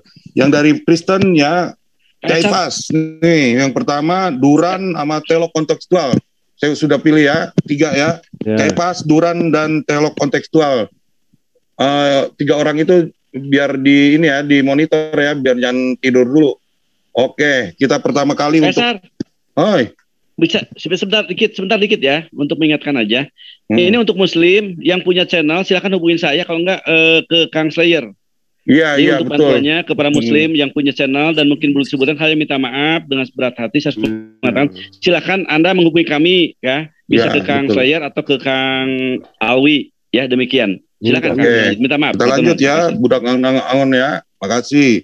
Ya, silakan Pak Alwan TV. Dilihat waktunya 5 menit ya. Mulai Pak Alwan berbicara di start. Silakan bertanya. Baik, saya langsung ke Malik saja nanyanya, karena dia yang paling paham Islam, mungkin dia juga lebih paham Kristen.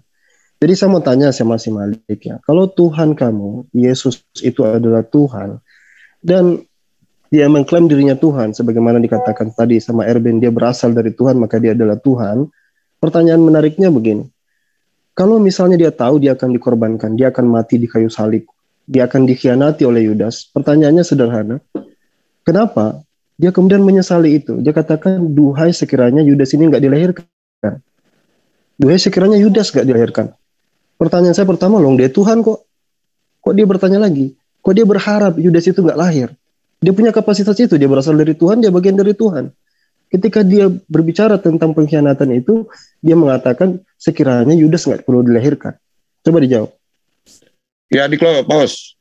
Ya, silakan Pak Malik, karena dikhususkan Pak Malik, silakan.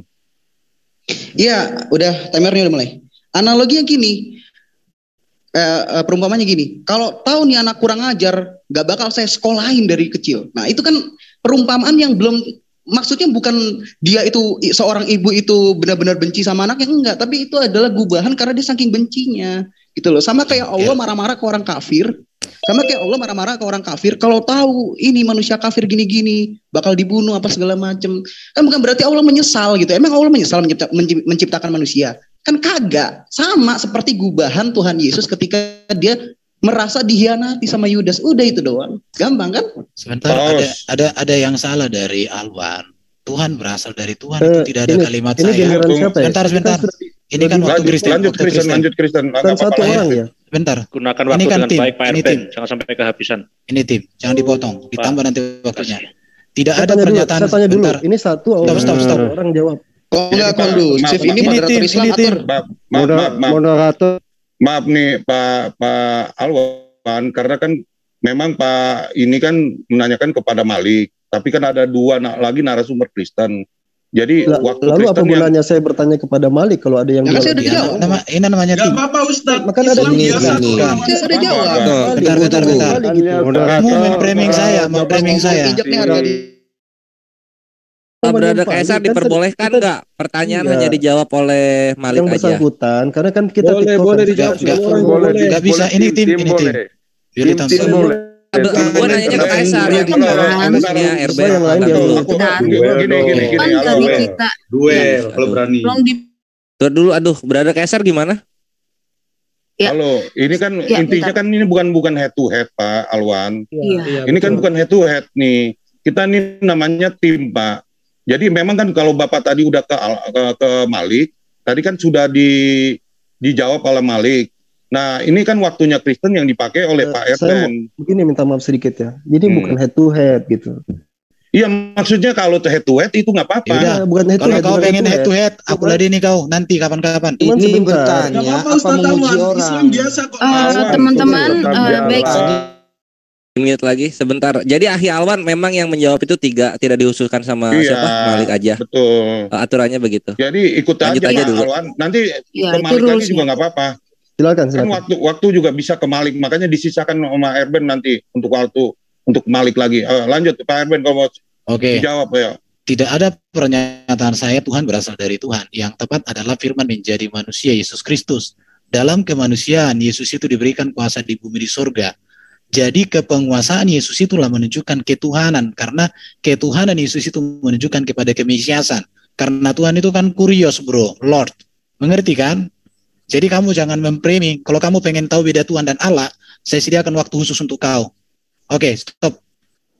Oke, lanjut Pak Alwan tuh, silakan.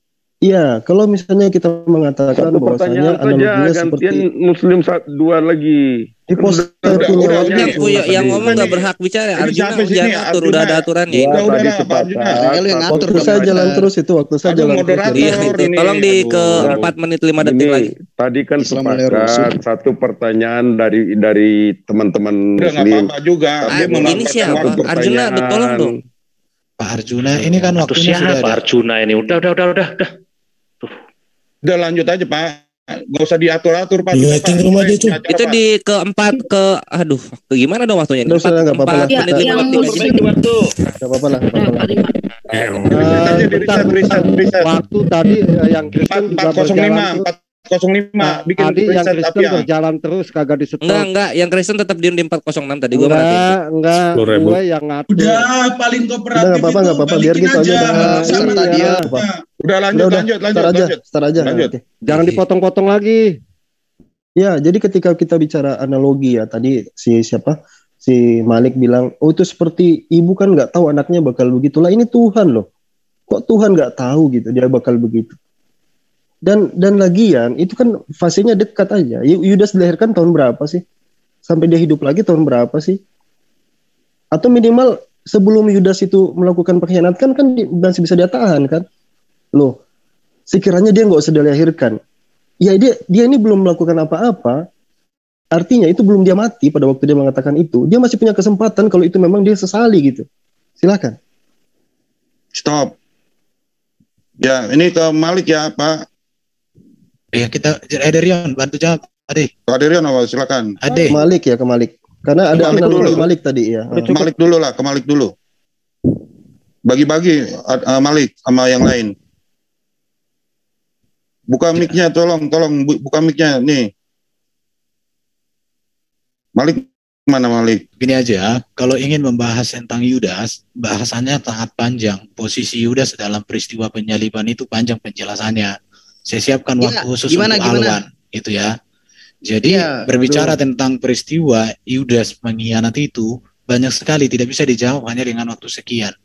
Tetapi yang pasti kalau Awan mengerti nubuat itu ada dua.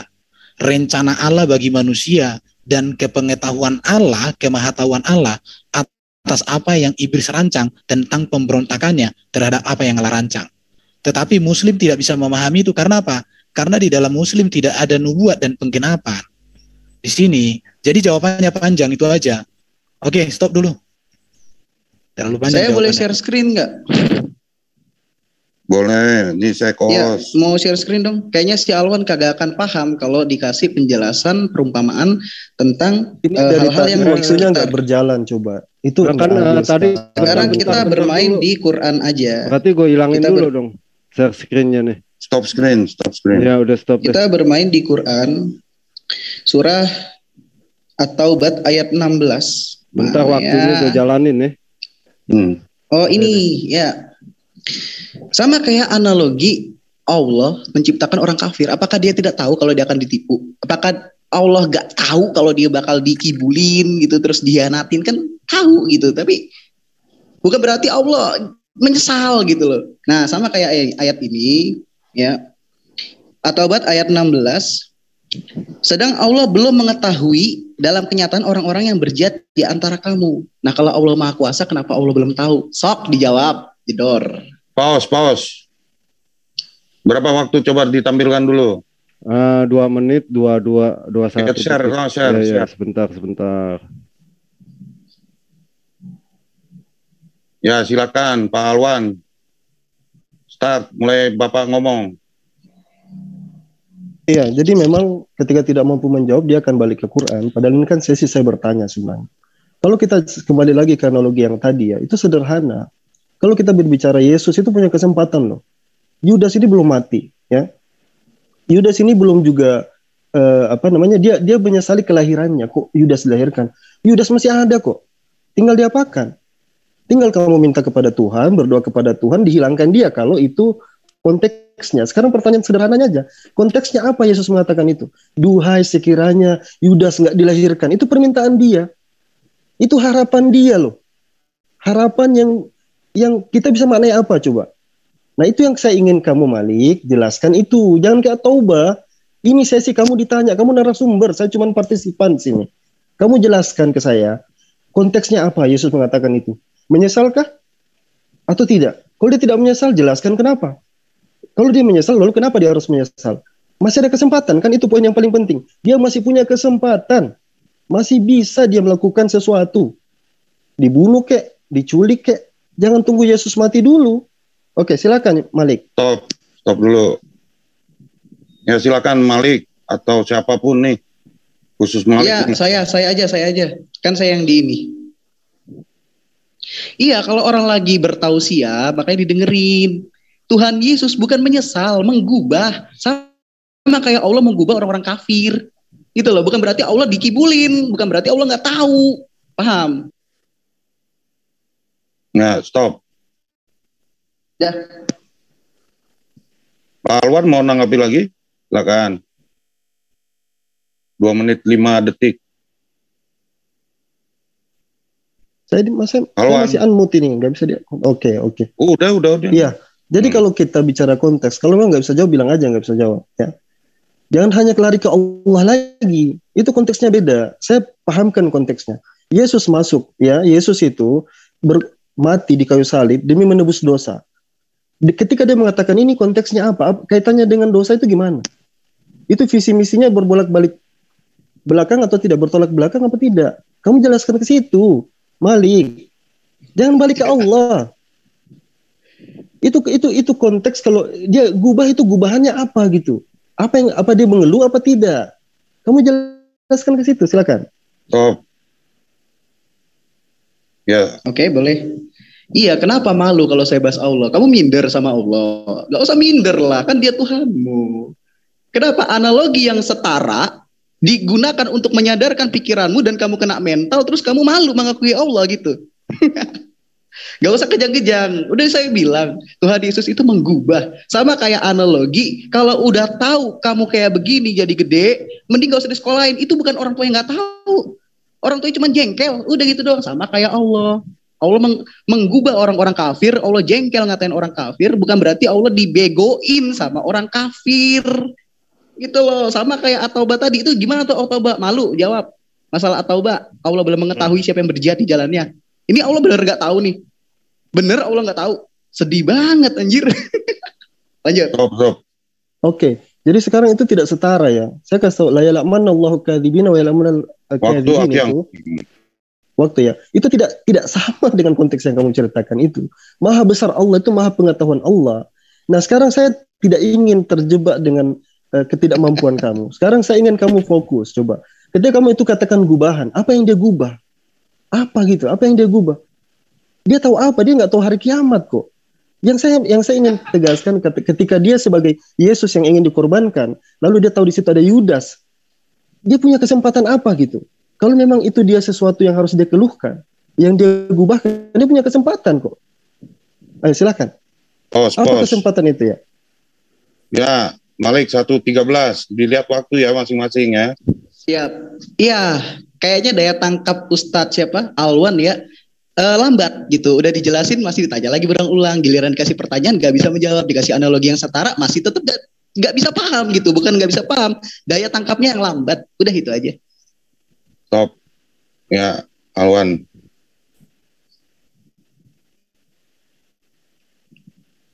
Alwan. Iya, Anda baru menyalakan. Ya, jadi kalau anda selalu menghindar ya Ferguson, kalau selalu menghindar itu nggak akan menjawab pertanyaan itu sah-sah saja. Tapi saya ingin sampaikan satu hal gini, itu merusak akal pikiran Anda. Ketika Yesus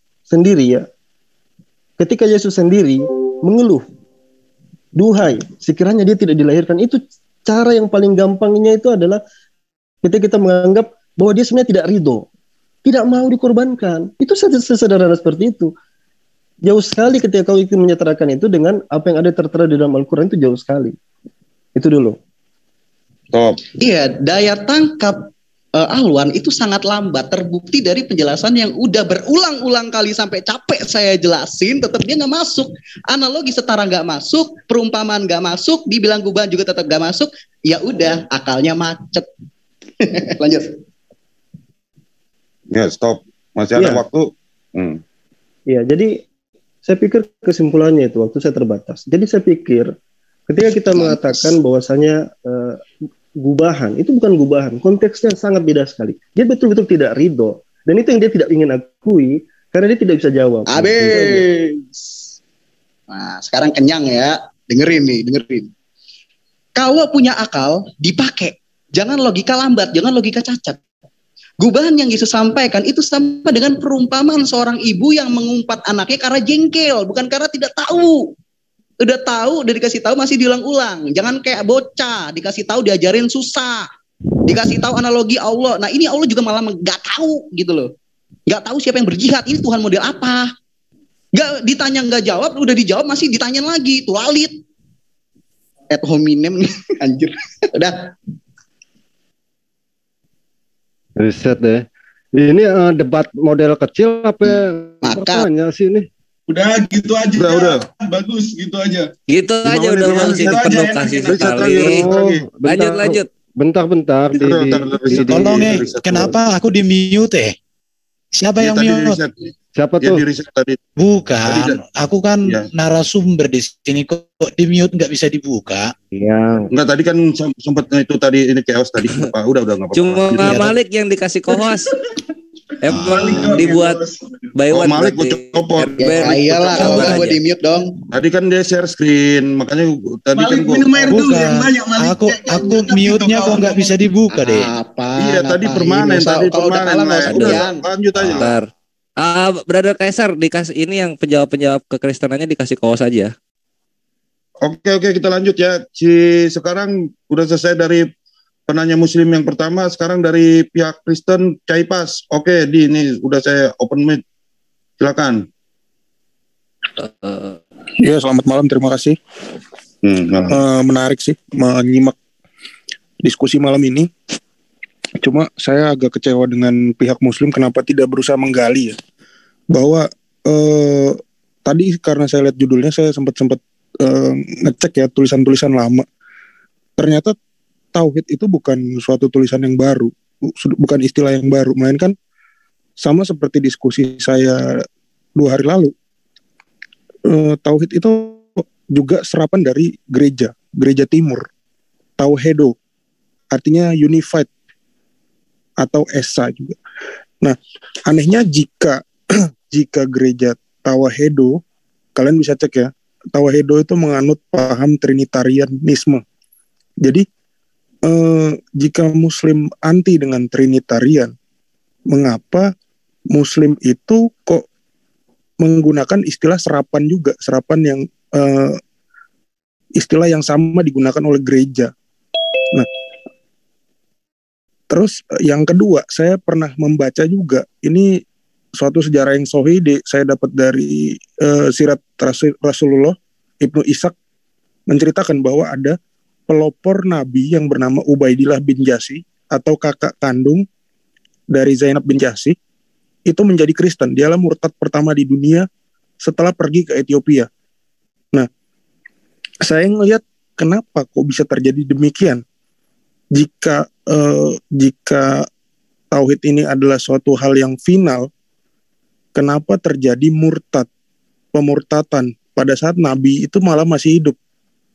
Dan saat mati, Nabi itu juga beberapa, ini masih lanjut 5 menit ya, 3 menit ya? Iya. Dibagi waktunya. Jangan dihabiskan, Pak. Iya. Jangan dihabiskan. Oke.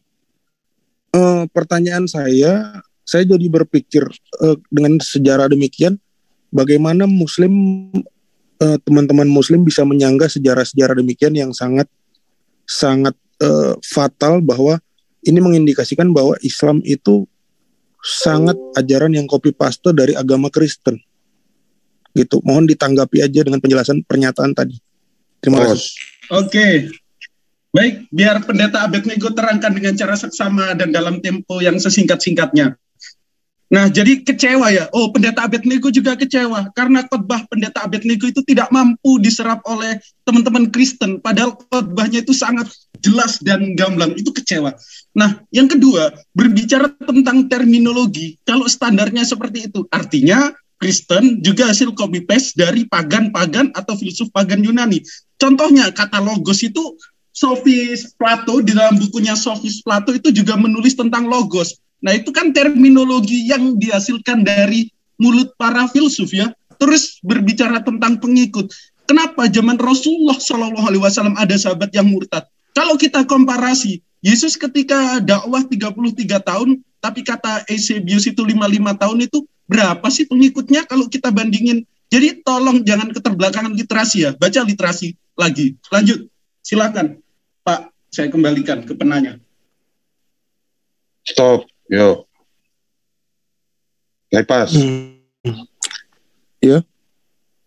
Berarti tadi tetap belum bisa menjawab pertanyaan saya, karena Eusebius pun dalam catatannya pun umur Yesus 55 itu didapat dari mana? Karena contohnya kemarin dalam diskusi kemarin, kalau Bro Goldian menyimak, Pendeta Abednego, saya menyebutkan, oh ya, Abednego, saya menjelaskan bahwa contohnya zikir dalam Islam itu harus 33 kali, sama seperti gereja timur, jauh sebelum Islam lahir, zikir atau doa puja Yesus itu dilakukan 33 kali dengan media. Bisa kita lihat dari untayan Komboskini yang ada 33, itu adalah usia Yesus.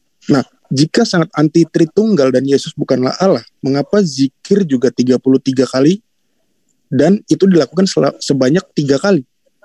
Jadi 33 dikali 3. Nah, itu tadi jawaban tidak menjawab, dan ini menjadikan pertanyaan saya. Ini juga jawaban bahwa Eusebius tidak menulis umur Yesus adalah 55. Karena semenjak awal usia Yesus memang tercatat mati dan naik ke surga di umur 33 tahun. Iya, Pak, nanti saya tunjukkan. Sebelumnya minum air putih dulu yang banyak biar nggak gagap. Nah, kalau kita berbicara copy paste, sebenarnya Kristen kalau standarnya sama juga banyak ngopi dari pemikiran-pemikiran hasil daripada filsuf Yunani. Contoh Tritunggal nih, Plato itu juga merumuskan Tritunggal loh. Bahkan bisa dikatakan pertama kali, misal ada God Bapa yang Plato sebut the demiurge, terus ada God Anak, terus nanti ada God Roh dan lain sebagainya. Nah, itu kan juga pemikiran Plato. Terus diadopsi oleh Kristen nih dan disahkan oleh bapak-bapak pendeta pada konsili 381. Nah, jikalau standarnya seperti itu dan Bapak tidak standar ganda, ya artinya Kristen adopsi daripada pagan-pagan Yunani. Nah, berbicara tentang zikir. Zikir kemarin sudah dijelaskan Ustadz Naja loh. Kok masih belum paham apakah kapasitas daya penangkapan atau pengingatnya kurang? Silakan mungkin Ustadz Naja jelaskan sedikit tentang zikir itu. Masih ya, jadi zikir itu ya. Jadi innallahal witru wa yuhibbul witro. Allah itu tunggal dan suka sesuatu yang tunggal. Makanya zikir itu jangan baca hadis satu. Bacalah banyak hadis bahwa Rasulullah SAW berzikir beristighfar kepada Allah 1 hari 1 malam itu 70 kali. Ada riwayat lain 100 kali. Juga ada yang 33 kali. Nah, itu banyak ya, banyak. Dan itu amrun mustahab. Ya, dalam ilmu fikih itu disunnahkan milih 70, 100 atau nanti zikir yang 33 tidak wajib bagi orang Islam. Kalau orang Islam itu hanya mampu sehari 10 kali, oke, gak ada kaitannya dengan apa ya, yang trinitas lah ya, 33 itu tidak. Bahkan dalam sholat subhana rabbiyal a'la ketika sujud atau ketika ruku dibaca 3 kali, itu dibaca 1 kali boleh, dibaca 2 kali boleh, 3, 10 tambah banyak tambah baik. Sunnah Rasulullah itu tambah banyak tambah baik. Begitu. Sekian. Ya, cari pas 11 detik. Perhatikan waktu. Ya, terima kasih atas jawabannya. Cuman saya sih belum menemukan dari bro-bro sekalian ya, sama seperti pertanyaan kemarin ya bro. Sorry nyambung lagi ya. Tadi seharusnya gini bro. Logika dari saya orang awam yang menyimak diskusi. Kalau seandainya memang Islam itu membawa kebenaran, ini malah jadinya kebingungan karena semua yang dikutip dari Islam, contohnya Asmaul Husna itu ternyata adalah prasasti yang dibuat sama orang Kristen tahun 300 yang bernama Dionysius dari Areopagus. Itu sama nama-nama Allahnya. Terus sholatnya, jamnya itu juga sama. Pertama kemarin lagi tadi saya bilang nama tauhid, terus lagi tentang apa? Tentang zikir dan masih banyak lagi. Kalau seandainya itu adalah ajaran yang benar, kenapa banyak mengkopi sekali dari Kristen? Sementara Kristen itu berpusat kepada Tritunggal, dan Tritunggal itu sudah ada semenjak zaman Yudaism, tertulis dalam Yesaya 6 ayat 3. Kudus, kudus, kuduslah Tuhan. Mungkin itu aja saya tambahkan. Terima kasih. Ya, silakan. Ya, mungkin saya sedikit ya, setelah itu Guru Ndazuma. Nah, mungkin kapasitas thinking Bro Kaipas ini jauh di bawah Andre ya. Yang perlu Bro pahami, Al-Quran itu berbahasa Arab dan diturunkan kepada Nabi yang orang Arab. Jadi kalau misal nih ada ya kebetulan terminologi yang sama dari Kristen Timur, ya karena Kristen Timur berbahasa Arab. Nah, kalau Biblos kan, bukan Biblos, Gospelnya itu atau Novum Testamentumnya itu bahasa Yunani. Nah, ternyata para filsuf-filsuf pagan juga lebih dahulu berbicara tentang terminologi-terminologi yang menurut standar Bro Kaipas itu diadopsi oleh orang-orang Kristen. Jadi kalau bikin standar itu, wah ternyata Kristen ini produk pagan ya. Oh, ternyata ajaran Kristen ini ajaran copy-paste dari filsuf-filsuf penyembah dewa. Silakan Guru Ndazuma lanjut. Bang Zuma nggak ada. Di mute. Mute-nya. Mute-nya diaktifin soalnya sama co-host. Nggak bisa unmute sendiri. Moderator nggak usah di-mute kok narasumber kayaknya ya. Jadi gini, ketika Anda menemukan satu kesamaan yang kemudian pada hari ini tidak ada di dalam agama Anda, tapi Anda mengatakan dulu, tahun 300 dulu, saya hanya bisa mengatakan begini, walaqad ba'atsna fi kulli ummatin rasulan an ya'budullah wajtanibu tagut.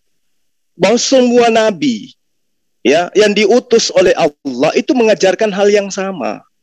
Sembahlah Allah dan jauhilah tagut.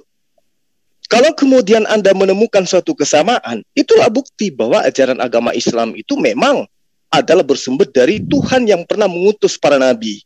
Yang aneh kalau misalnya hari ini ada yang mengaku sebagai ajaran yang bersumber dari para nabi, tapi Tuhannya dari rupa manusia. Sementara Tuhan tidak pernah dibentuk dalam rupa makhluk.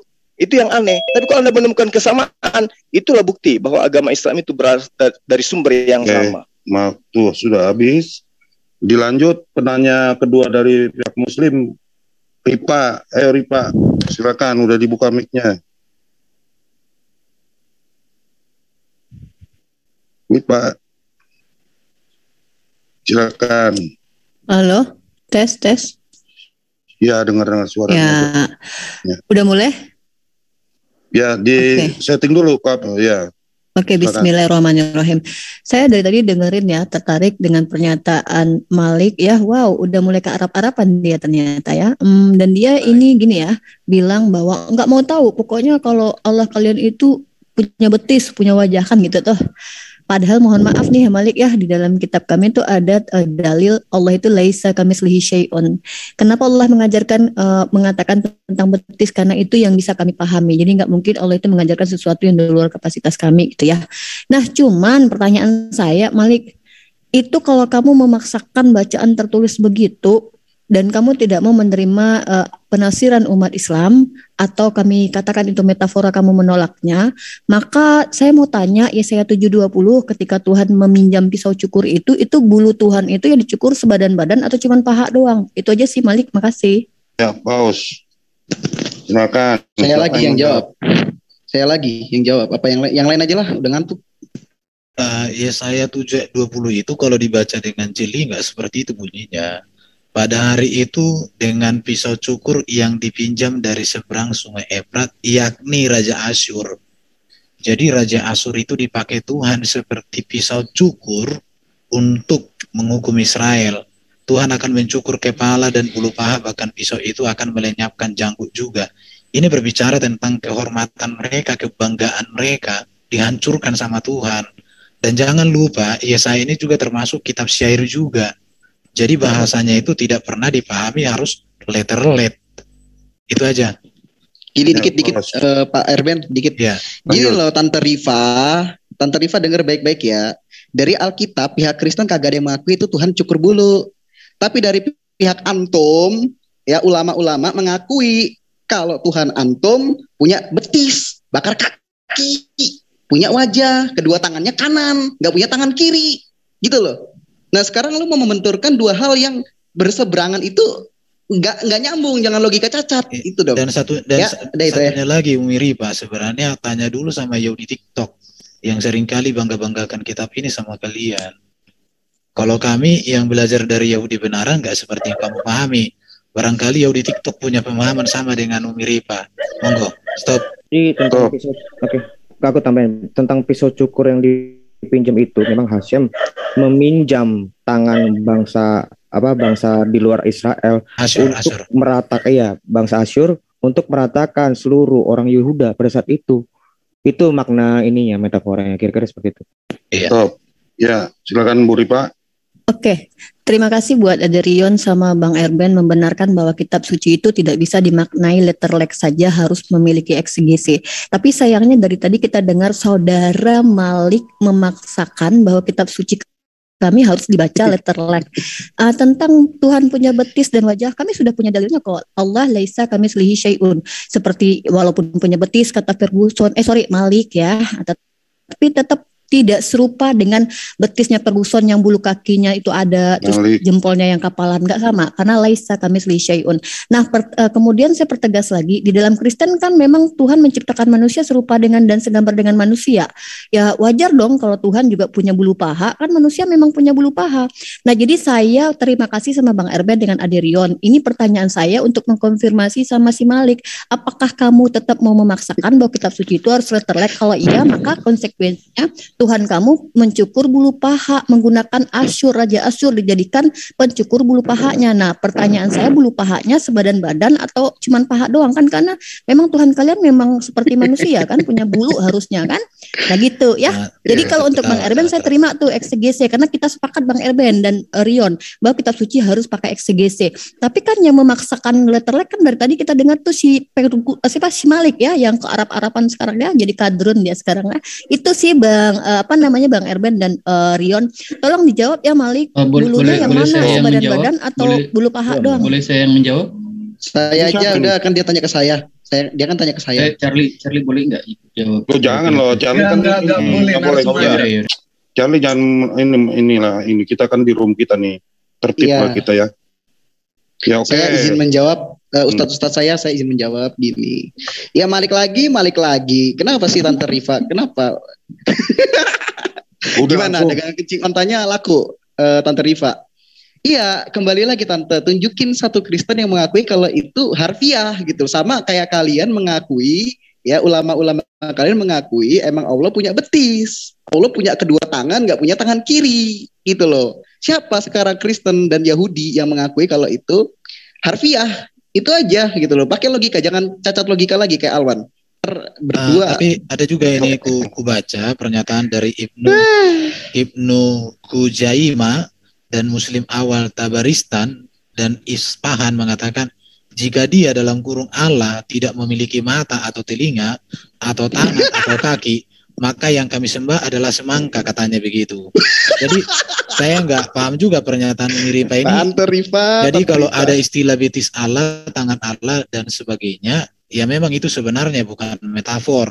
Kata dari Ibnu Kujaima dan Muslim awal Tabaristan dan Ispaham. Ya silakan Umi Rifa memikirkan aja deh. Aku hanya baca aja. Tolong Malik jangan di-mute ya. Itu biar nanti bukanya susah soalnya Malik. Ya Malik mana Malik? Jangan di-mute. Ya, mana Malik? Ini Malik di-mute lagi nih. Malik jangan di-mute ya, nanti bukanya susah nanti. Oke. Malik, ya oke. Iya. Dari tadi saya di-mute. Yang lain jangan nge-mute Malik ya. Malik narasumber ya. Malik kalau Bu Ripa ngomong nggak usah ketawa-ketawa ya. Udah siap. Diam, tertib, kita tertib. Jangan ini ya. Aman. Oke. Silakan Bu Ripa, waktu jalan. Oke, terima kasih. Saya sudah bilang Bang Erben dengan Sirion, saya sepakat dengan kalian berdua bahwa kitab suci itu harus punya eksegese atau penafsiran. Nah, saya punya dalil kok bahwa betis tangan wajah yang kalian maksud itu laisa kamitslihi syai'un, tidak serupa dengan betis kalian yang punya bulu, mohon maaf. Tapi kalian mengimani Tuhan itu seperti manusia, punya bulu kaki dan bulu paha. Nah, jadi ketika si Malik ini memaksakan Al-Quran harus letterlek, lalu kenapa saya tidak boleh melakukan hal yang sama? Maka saya kembali pertanyakan kepada si Malik, Tuhanmu itu bulu pahanya sebadan badan atau cuma di paha doang? Kecuali dia mengkonfirmasi bahwa dia tadi benar, salah, sorry, saya harus menerima bahwa memang harus ada penafsiran. Nah kalau dia nggak mau, berarti saya pakai standar itu buat dia. Nah jadi kembali lagi saya tanya tuh, Tuhanmu itu bulu pahanya sebadan badan atau cuma di paha doang? Bos. Laki kan punya bulu paha kan? Makasih. Kalau perempuan nggak ada bulu paha kayaknya. Kalau laki-laki mah kayaknya ada ya. Bos. Ya. Ya setahu saya kan yang masalah bulu paha atau apa ini ada betis itu kan di hadis juga mengakui. Padahal hadis ini kan menjelaskan atau pernyataan dari Quran itu. Tapi ya bagaimana itu? Ya kalau memang metafor ada, tapi yang kubaca tadi pernyataan siapa? Hujaimah itu memang nggak metafor. Gini aja Bang Erben. Iya. Bang Erben, kan Tante Rifa menyetujui perkataan Bang Erben dan Aderion. Sekarang saya tanya nih, Bang Erben, apakah iya Tuhan benar-benar mencukur bulu atau itu metafora? Baru ini kan Ibnu Huzaimah ini adalah Bukan, salah bukan satu yang di Alkitab. Yang di Alkitab itu Nggak usah, apakah nggak usah. Tuhan mencukur bulu? Enggak, karena Tante Rifa. Bentar. Udah dijelaskan tadi, ini nggak usah kita.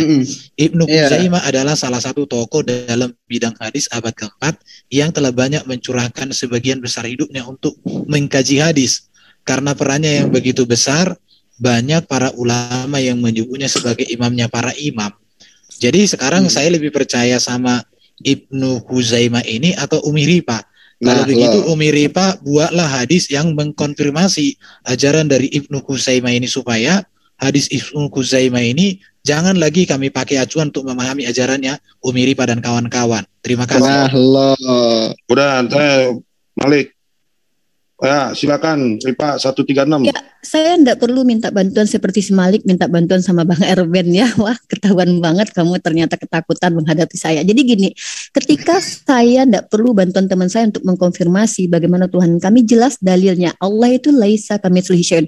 Mau punya tangan, punya kaki, punya betis, tapi tidak serupa dengan betis kalian. Kadang kaki jempol kalian kapalan, bulu remang-remang paha kalian seperti Tuhan tuh ada. Nah, mohon maaf, itu dia laisa kamitslihi syai'un. Tapi faktanya kalian mengimani Tuhan kalian seperti manusia, artinya punya bulu paha. Ya karena laki-laki kan memang punya bulu paha. Tuhan kalian laki-laki rambutnya gondrong, punya bulu paha. Nah, yang dicukur itu yang mananya, yang di tengah apa yang semuanya gitu loh, Malik. Jawab dong, jangan minta tolong Bang Erben. Kenapa? Thank you. Stop. Ya, lihat 42 detik ya. Saya boleh? Izin Ustadz. Iya, Tante Rifa nggak minta tolong sama temannya, tapi minta tolong sama Kristen. Kenapa? Temannya nggak berguna ya? Aduh, kasihan. Ya itu tadi, temannya dicaplok sendiri sama Tante Rifa, dianggap kayak nggak berguna. Sama kayak pendapat ulama yang mengakui bahwa emang Allah punya betis, nggak kepake, dibuang gitu loh. Kenapa nggak sekalian buang ke tempat sampah teman-temannya? Nah, ada lanjut. Ya, Saya boleh jawab Islam? Boleh Ustadz, silakan. Ibnu Huzaimah, ya Ibnu Huzaimah. Jenengan buka kitab yang bernama Al-Asma wa Sifat karya Imam Baihaqi, bahwa Ibnu Huzaimah sudah bertaubat tentang pendapat tersebut dan beliau mengarang kitab lagi untuk menolak pendapatnya yang pertama. Sekian. Top. Ya 16 detik tuh buat Kristen, siapa tuh? Ade. Udah cukup Pak, aku mah. Kitab yang ternyata Tante Rifa membuang temennya. Kitab yang mengatakan dia bertobat itu tahun berapa ditulis, Pak? Boleh dikasih tahu supaya kita bisa validasi. Ya. Kalau dikatakan dia bertobat setelah mati puluhan tahun kan beda lagi ceritanya. Kecuali kalau yang mengatakan dia bertobat orang Islam. Oh enggak, tenang. Jadi di Islam itu mesti ada datanya. Jenengan beli kitab di Shopee ada. Namanya Al-Asma wa Sifat karya Imam Baihaqi. Bahwa Ibnu Huzaimah qad nadima, menyesal dengan pendapatnya yang dulu, itu ada ceritanya. Tapi jenengan nyari terjemahan enggak ada, itu bahasa Arab. Kalau jenengan mau belajar bahasa Arab, saya tunggu di rumah. Malik, terima ya, Tuhanmu punya bulu paha ya. Siap, terima buang temannya ke tempat sampah. Tuhannya punya bulu paha. Nggak usah ditanggapin. Ya oke, sudah habis 5 menit habis. Oke, lanjut ke penanya kedua dari Kristen ya, Duran. Mana Duran? Di mute-nya. Oh ya, sabar ya. Cek. Udah ya. Duran. Ya, udah cek suara. Oke, waktu cek, tunggu. 1, 2, 3. Oke. Set dulu. Oke, waktu jalan. Ya. Oke, tolong bukain dong hadisnya dong. Hadis. Iya. Pause dulu, pause. Udah bisa bukain nggak? Gue taruh di chat ya. Iya, kalau mau bukain, gue taruh di chat. Ya, apa yang bisa diambil tuh dari chat? Mana? Chatnya di disable nih. Aduh. Bisa dibukain kok? Oh ya, apa yang coba? Aku buat. Aku ini dulu. Mana chatnya mana? Chatnya mana? Enggak. Di disable, chatnya di disable. Aku bikin kaos bisa, dulu sebentar. Oke. Ya, udah. Buat teman Kristen, kalau ada yang menanyakan ayat di Alkitab, suruh dia tampilin ayatnya. Karena tadi si Alwan itu tidak menampilkan, tidak ada ayat duhai Yudas, nggak ada itu ayat. Waktu berjalan loh. Oke. Ya mana chatnya? Ya. Gue kasih ke Apiang aja ya, Apiang apa nih? Apiang. Iya. Oke. Waktu berjalan. Kirim di chat aja, aku bisa bantu chat. Ya, waktu berjalan. Ya, bentar ya. Oke. Itu hadis yang dibawa oleh Ferguson tadi ya, bukan tentang betis, tetapi tentang Allah turun. Namanya. Iya. Ferguson. Yang dibawa oleh Malik tentang Allah turun di sepertiga malam, ya. Tapi kalau kita lihat di surah 10 ayat 3 dibilang Allah itu bersemayam di atas arsy. Terus kalau kita lihat lagi surah yang lain, Allah bersemayam di atas arsy, urusan itu yang naik kepada Allah. Nah, pertanyaannya, kalau memang Allah itu satu-satunya, apakah Allah itu turun di sepertiga malam? Monggo, silakan. Bentar, stop waktu nih. Bentar nih. Waduh. Apakah Allah itu turun dari arsinya ke langit dunia? Ingat loh, ini langit dunia loh. Lantas ia berkata, di sini Muhammad mengatakan ia berkata, maksudnya itu Allah berkata. Oh, monggo, silakan. Berapa Allah jadinya tuh Islam punya tuh yang bersemayam di atas arsy turun atau ada Allah yang lain? Masuk nggak suara pendeta Abednego? Pause. Bentar dong, jangan beradu-beradu. Satu-satu itu siapa yang tadi? Yang ketawa-ketawa jangan ya. Yang jangan ketawa.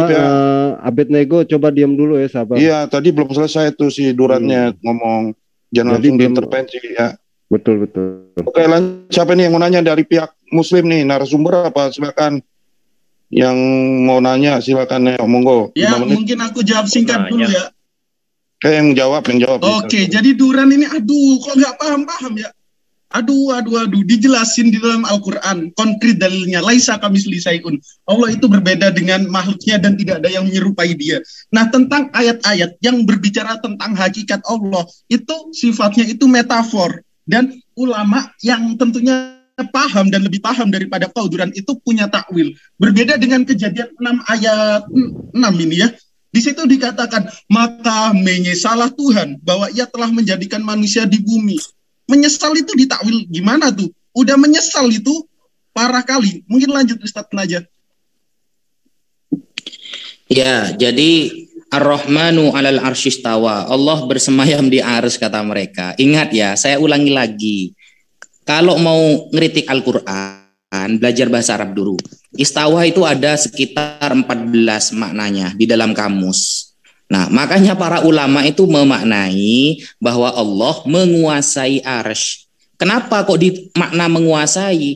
Karena lucu kalau bersemayam di arsy nantinya. Terus sebelum diciptakan arsy, Allah di mana berarti? Kan begitu. Karena arsy itu bukan alamat Tuhan, itu alamat palsu. Ya. Jadi Sayyidina Ali karramallahu wajhah mengatakan Allah menciptakan arsy izharon liqudratihi, menampakkan kekuasaannya, bukan menjadi tempatnya. Karena kalau ditanyakan nanti sebelum Allah menciptakan arsy, Allah di mana dong nanti kan gitu, kok malah bersemayam gitu loh. Makanya belajar bahasa Arab, para ulama kita diambil pendapatnya. Kalau seperti Ibnu Huzaimah tadi itu sudah bertobat masih diambil. Nah, itu kekurangan membaca. Sekian. Bro Duran. Oke. Bukan sebentar ya. Oh, sebentar Pak Irban. 5 detik aja. Yang saya ya udah. 5 detik. Enggak, bentar aja. Aku tadi kan bisa juga ada waktunya. Ibnu Huzaimah itu lahir 837 meninggal 923. Ahmad Baihaqi itu lahir 994 meninggal 1066. Jadi udah meninggal dulu si KJ ini. Bagaimana dia tahu? Apakah dia saksi hidup? Nggak mungkin, udah meninggal. Tapi ya terserah kalian. Silakan direnungkan. Lanjut Bro Duran. Ya, yang saya tanyakan, Allah itu turun tiap malam di sepertiga malam. Bukan tentang sifat dia. Ingat loh, Allah itu turun. Nah, orang Islam percaya bahwa Allah itu ada di atas arsy bersemayam. Saya tidak bertanya tentang arsinya. Saya bertanya apakah Allah yang di atas arsy itu yang satu-satunya turun atau ada Allah yang lain yang turun tiap malam nih di sepertiga malam. Monggo. Bos, ya silakan. Nah, oke. Mungkin aku sedikit Ustaz Haji. Nah, siap. jadi kalau dalam sudut pandang Yahudi itu disebut teofani, kemahahadiran. Bukan ketika Tuhan nih misal cukur pinjam Raja Asyur terus misal cukur pahanya, dan ayat-ayat yang seperti itu lainnya itu diartikan secara literal-nya gitu. Itu kemahadirannya. Lanjut Ustaz Naja dan Guru Ndazuma.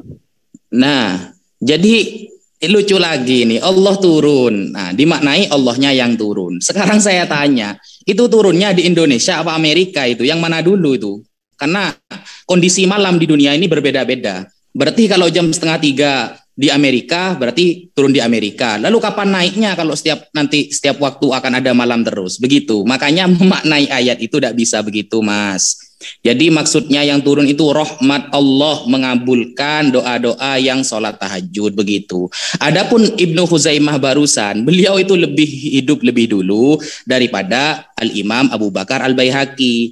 Jadi beliau itu pertama mengarang kitab yang kontradiksi dengan pemahaman Al-Quran. Kemudian dia mengarang kitab lagi, menolak pendapatnya yang pertama, dia bertaubat.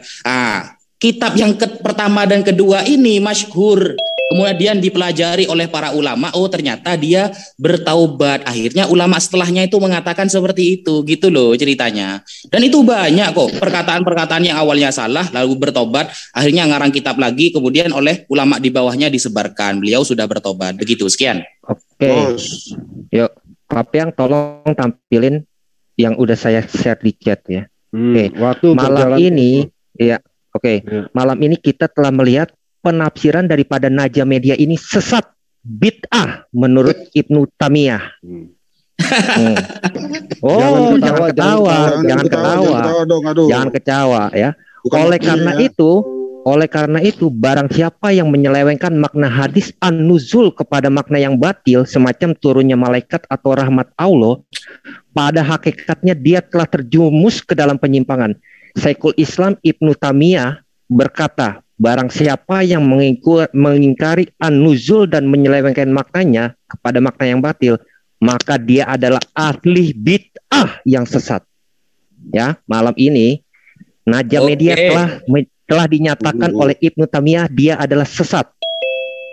Silakan, monggo. Pause dulu, tunggu Pak. Oke, mungkin jawab ya. Bentar, Sabar dulu, waktu di-share dulu, waktu biar tahu berapa menit. Tunggu ya, sabar ya semuanya. Ya, tuh. Oke, 5 detik sedikit. Masa disuruh maknain letterlat seperti Tuhan megang tai kayak di Melehi 2 ayat 3? Cemana kau Duran? Di Melehi 2 ayat 3 kalau kita maknai letterlat, Tuhan itu megang tai nih. Sesungguhnya aku akan mematahkan lenganmu dan melemparkan tai atau kotoran itu ke mukamu. Wow, ke mukamu Duran. Lanjut. Sekarang yang dungu itu Goldian atau Ibnu Taimiyah? Jangan bicara dulu. Duran, diam dulu. Biar aja. Mas Duran. Mas Duran. Saya jawab ya.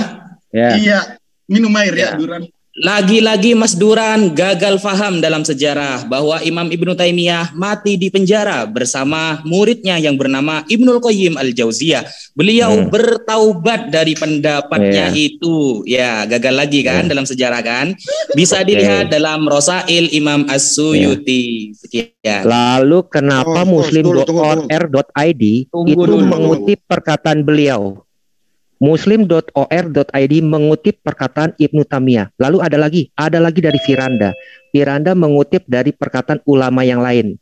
Itu adalah benar Allah yang turun, bukan rahmatnya. Jadi ulama siapa yang Anda ikuti? Ibnu Taimiyah menyatakan Anda sesat. Nah, tolong tampilin yang saya itu dong, yang Firanda. Ya. Bentar, saya bacain ya. Bentar. Yaudah. As-Syaikh bin Ba'as berkata, Allah mengabarkan tentang dirinya bahwasanya Allah turun. Akan tetapi tidak ada yang mengetahui bagaimana turunnya kecuali Allah. Dua ulama mengatakan bahwa Allah itu yang turun, bukan rahmatnya. Ya, jadi teman-teman Muslim yang nonton YouTube ini, ya, tolong perhatikan Naja Media ini telah menjadi bid'ah atau sesat menurut Ibnu Taimiyah. Saya sudah share, boleh dibuka di muslim.or.id. Itu adalah situs terpercaya untuk Islam. Monggo. Ya, bentar lihat waktunya. Iya, bentar. Waktunya sisa berapa Duran? Waduh, 15 detik. Ya udah, share. Bentar. Kenapa tidak dibuka di tab sebelahnya aja? Ya kan masih jadul. Udah lanjut aja nggak apa-apa. Lanjut. Muslim, siapa nih 56 juga nih, 56 detik. Ya Ustadz Naja, Guru Dasuma. Oke, saya tambahkan ya bahwa Allah itu maha suci dari sifat fisikal atau jismiyah. Itu yang perlu dipahami. Lalu kemudian Allah itu maha suci dari sifat batasan, tahayyus. Jadi kalau kemudian ada yang mengatakan Allah turun, berarti Allah itu tidak maha mengetahui. Untuk apa dia turun? Dia itu maha mengetahui. Jadi yang turun itu adalah rahmatnya. Makanya diterangkan di dalam Al-Quran bahwa rahmat Allah itu meliputi langit dan bumi. Rahmatnya Allah yang turun, yang diwahyukan kemudian kepada hamba-hambanya yang bangun sepertiga malam untuk menjumpai dirinya. Rahmatnya yang turun kepada makhluknya, bukan dirinya yang turun, karena dirinya itu adalah meliputi. Tidak akan mungkin kemudian pencipta langit dan bumi itu bergerak dari tempat yang satu ke tempat yang lain. Itu bukan Tuhan namanya. Ya, turun itu adalah mustahil bagi Allah, sebab hakikatnya adalah bergerak dari atas ke bawah. Oke, waktu sudah habis. Kan masih ada 13 tuh. Oke. Tetapi mereka pada lupa di dalam hadis itu dikatakan ia berkata. Apakah rahmat Allah itu bisa berkata? Nah, kena lo sekarang. Oke, selamat. Oke. Kita iklan dulu ya. Iklan dulu. Mana nih Pak Budak Angon, Pak Penung Budak Unmute-nya. Iya. Ayo iklan weh. Apa masih dilanjut lagi atau udah dicukupkan? Masih ada terakhir nih penanya terakhir semua masing-masing. Satu-satu lagi. Ya, boleh tidur gak sih? Gak usah iklan lagi lah, udah malam ini ya. Ya kayak yang gak usah iklan lagi lah. Kalau Bapak mau itu biar digantikan aja Pak. Bukan. Kalau Bapak udah yang yang menonton juga udah mau tidur. Ya udah nggak apa-apa kalau mau di close juga YouTube. Yang penanya terakhir nggak apa-apa kali ini. Lanjut. Oh lanjut. Oke, bentar. Lanjut. Tinggal setting waktu. Udah. Siap. 5 menit. Penanya tuh Pak Jonathan masih ada di monitor. Jonathan Nandar. Oi Nandar. Tolong dibuka mic-nya, moderator. Jonathan Nandar, silakan. Jonathan Nandar. Tolong dibuka mic-nya. Udah. Terima silakan kasih. Mau nanya, Jonathan. Kembali bersama Evangelis Jonathan Nandar. Evangelis Jonathan. Bentar ini waktunya Nandar. Saya boleh share screen nggak? Saya boleh share screen nggak? Atau nanti aja deh belakangan ya. Iya. Saya mau bertanya ke ini ya, Ferguson, karena dari dulu saya ajak Malik namanya nggak ada Ferguson. Oke lah siapapun itu ya. Jadi nanti diagendakan nih si Ferguson head to head dengan Malik. Ya, si Malik lah. Pertanyaan saya adalah di manakah Yeshua HaMashiach mengatakan ya ani hamilah di dalam perjanjian baru. Terima kasih. Stop. Ya, silakan yang mau jawab siapa nih? Saya? Silakan. Ani hamilah nggak ngerti kita. Apa yang kau maksud? Kau jelaskan dulu apa itu. Jalankan waktunya itu kalau sudah dijawab, jalankan waktunya. Belum, enggak sama-sama belum. Nanti mesti ada penjelasan dulu. Penjelasannya. Ani hamilah itu apa itu? Halo, saya moderator. Tunggu. Maksudnya si Erben kan karena si Nandar kan Ibrani. Kita bahasa Indonesia aja lah, Nandar. Ya, dijalankan aja waktunya. Mungkin ngerti pertanyaannya, tolong diulangi. Gak usah dijalankan, jangan dijalankan waktunya, tapi jelaskan Nandar aja. Nandar, jelaskan pertanyaanmu. Pakai bahasa Indonesia Nandar. Hamilah itu aku Dimute. bersumpah. Evangelis Jonathan Nandar masih di mute. Aku bersumpah. Ko Charlie, bentar aja, Ko Charlie, bentar. Ya udah dijawab aja, nggak ada. Itu mic-nya Evangelis. Bang. Udah Abed Nego. Udah gua buka. Ya Nandar, bahasa Indonesia aja lah, nggak usah Ibrani-Ibranian. Bentar ya, nggak gini. Karena si Ferguson pernah mau nguji lagi. Dengarkan saya dulu. Ini saya bertanya nih ya. Oke, nggak dijalanin tuh waktunya, nggak dijalanin. Dengarkan dulu. Dengarkan dulu, jangan terguncang saudara. Ya, Evangelis Jonathan Nandar ingin menjelaskan kepada saudara-saudara sekalian. Di manakah Yeshua HaMashiach mengatakan bahwa dirinya adalah hamilah? Dirinya itu adalah firman yang menjelma menjadi manusia. Payomer Yeshua HaMashiach ani hamilah. Ada tidak? Silakan. Ya. Jawab. Silakan siapa aja yang mau. Oke, baca aja Wahyu 22 ayat 13. Wahyu. Silakan. Apa lanjut. Ya, Wahyu. Iya, baca aja Wahyu 22 ayat 13. Udah kelar. Wahyu 1 ayat 8, Wahyu 22 ayat 13. Waktunya jangan dipaus. Wahyu 22 nomor 13 tolong di share screen aja. Kagak, Wahyu 1 ayat 8 dan Wahyu 22 ayat 13. Nah, itu dua pasal yang dibawakan. Ya, silakan dibacakan aja. Itu yang tinggal buka tab sih itu sebelah. Aduh.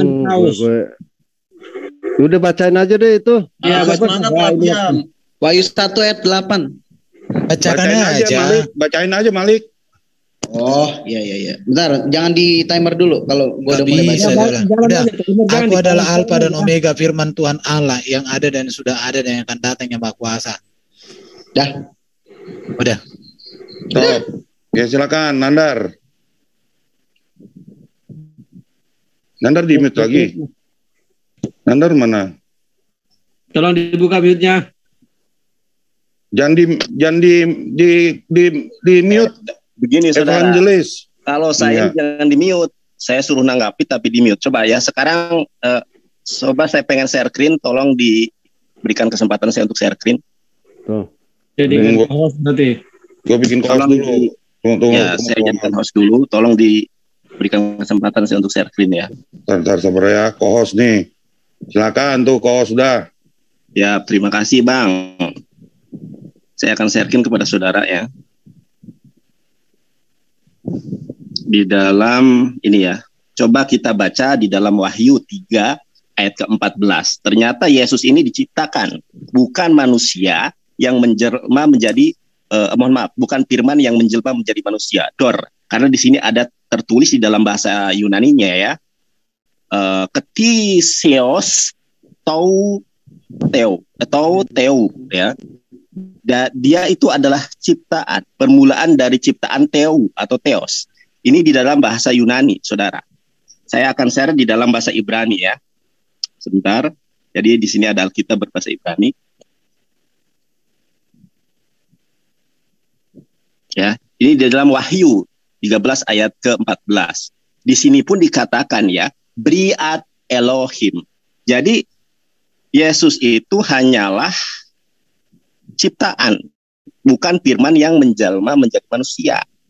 Di dalam Gospel Matius sampai dengan Gospel Yohanes tidak pernah sepatah kata pun Yeshua HaMashiach mengatakan bahwa dirinya itu adalah firman Tuhan yang menjelma menjadi manusia. Tidak pernah. Boleh saudara cari dari Matius sampai dengan Yohanes, tidak pernah Yeshua HaMashiach mengatakan bahwa dia adalah firman yang menjelma menjadi manusia. Oleh karenanya Yohanes 17 ayat ke-8 dia mengatakan dia telah menyampaikan firman yang dia terima. Karena kalau konsepnya firman telah menjadi manusia, maka sudah tidak perlu lagi dia menerima firman. Karena dia itu firman Tuhan sendiri. Nah, sudah terkonfirmasi ya di dalam Wahyu 13, baik di dalam bahasa Yunani maupun di dalam Menda Berebrit, terbukti bahwa Yesus adalah ciptaan Tuhan. Itu kitab kalian sendiri yang mengkonfirmasi. Silahkan Ferguson. Aku jawab. Ya, saya mau. Bentar. Aku jawab. Aku punya materi. Ya. Aku mau share screen dong. Mana tunggu tuh, saya jadikan kos dulu. Waktu berjalan tuh sama. Iya. Dah. Oke. Jadi Yonatan Nandar ini sosok Yunani tapi nggak ngerti sintaks. Ya itu parahnya. Ini ya, lihat. Kata permulaan di situ adalah arke dalam bentuk non familim singular nominatif dipakai 55 kali dalam PB. Pengertian itu permulaan, dasar, sudut, sumber, asal mula, penguasa, batas kekuasaan, pemerintah supernatural, penguasa supernatural. Kata arke menunjuk bahwa hakikat Yesus sudah ada sejak permulaan. Karena permulaan dalam teks ini merupakan kata benda, maka permulaan ini menunjuk kepada Allah sendiri. Oke? Nandar, dengar. Belajar Yunani kayak gini, dengan demikian dapat disimpulkan bahwa Yesus sudah ada dalam hakikat Allah, sang permulaan sebagai firman. Kata kitab Wahyu adalah kitab yang ditulis Yohanes, maka jelas bahwa Yesus adalah firman Allah yang olehnya Allah menciptakan segala sesuatu. Penulis Injil Yohanes dengan kitab Wahyu satu orang, maka teologi Yohanes tidak bisa dipisahkan. Jadi Nandar belajar lagi, Jangan sok Yunani kalau nggak ngerti namanya sintaks apa parsing apa macam lah itu. Jadi kalimat saksi yang setia dan benar permulaan dari ciptaan Allah dapat diartikan sumber dari ciptaan Allah. Segala ciptaan bersumber dari firman Allah, Yesus. Asal mula dari ciptaan Allah, firman, Yesus asal mula ciptaan Allah. Baru melalui dia Allah menciptakan segala sesuatu. Jadi cara belajarnya seperti ini. Oke, lanjut. Ya, sedikit backstory. Nandar ini salah satu dari sekian banyak orang yang saya permalukan di telepon selain Goldian, Traian Slave, Budak Tritunggal, Zulkifli, Bude Ripa, dan lain sebagainya. Jadi dia berusaha membuktikan atau membalas saya malam ini dengan menanya sesuatu yang sudah dijawab, malah kabur ke tema yang lain gitu loh. Wahyu 1 ayat 8 sudah menjawab bahwa Tuhan Yesus adalah firman, dia ngaku sendiri. Nah si Nandar karena dia saking nggak tahu ya emosi apa gimana apa malu, makanya dia lompat ke yang lain. Nah itu aja. Malu justru. Dengarkan saya, ini bagian saya. Justru tadi kan saya bertanya di mana Yeshua HaMashiach mengatakan bahwa dirinya itu firman Tuhan yang menjelma menjadi manusia. Ternyata dari Gospel Matius sampai Yohanes tidak ada di mana Yesus mengatakan bahwa dirinya adalah firman Tuhan yang menjelma menjadi manusia. Justru Wahyu 13 ayat ke-14 mohon maaf. Wahyu 3 ayat ke-14 mengatakan bahwa Yesus itu adalah ciptaan, ya.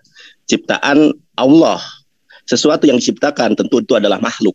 Kemudian saudara, di dalam Yohanes tadi saya katakan, Yohanes 17 ayat ke-8, dia menerima firman. Kemudian firman itu disampaikan kepada manusia pada saat itu. Artinya apa? Artinya Yesus itu memang adalah makhluk ciptaan.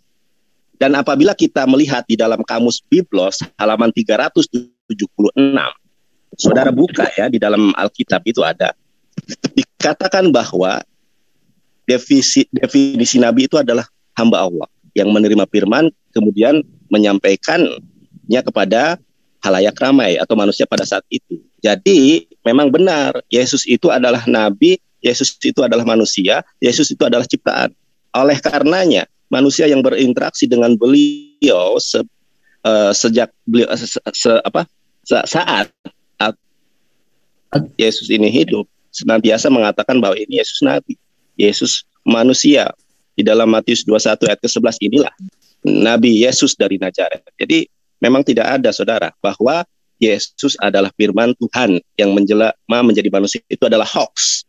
Wahyu 3 ayat 14 mengkonfirmasi. Bisa dilihat di situ tafsirannya ya saudara.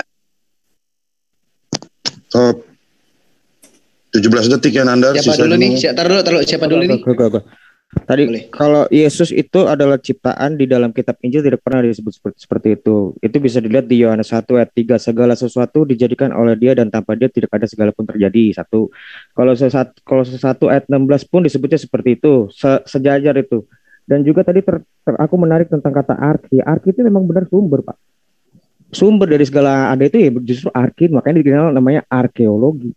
Itu mula-mulanya. Seperti itu kira-kira, mungkin ditambahin teman-teman lain. Pak Erben? Lanjut. Iya, yang penting ada kan ayatnya, Wahyu 1 ayat 8, Tuhan Yesus sudah mengaku dia firman. Udah, mau muter kemana-mana, syukurin, pertanyaan lu kejawab. Azab buat lu, orang yang suka memelintir kebenaran, syukur, makan. Nah, itu aja. Oke, udah. Stop. Ya silakan ngabisin waktu Nandar 17 Saya hanya menantang si Ferguson untuk head to head ya, berdebat dengan saya di room sini, silakan nanti diagendakan karena arkeokritis atau ketiseos itu adalah Yesus memang ciptaan, bukan dia firman Tuhan yang menjelma menjadi manusia. Anggedakan saja ya Ferguson dengan debat dengan saya. Habis waktu untuk pihak Muslim 1 menit 5 detik. Boleh buat saya? Pihak Kristen ya silakan. Iya, nah gampang Nandar.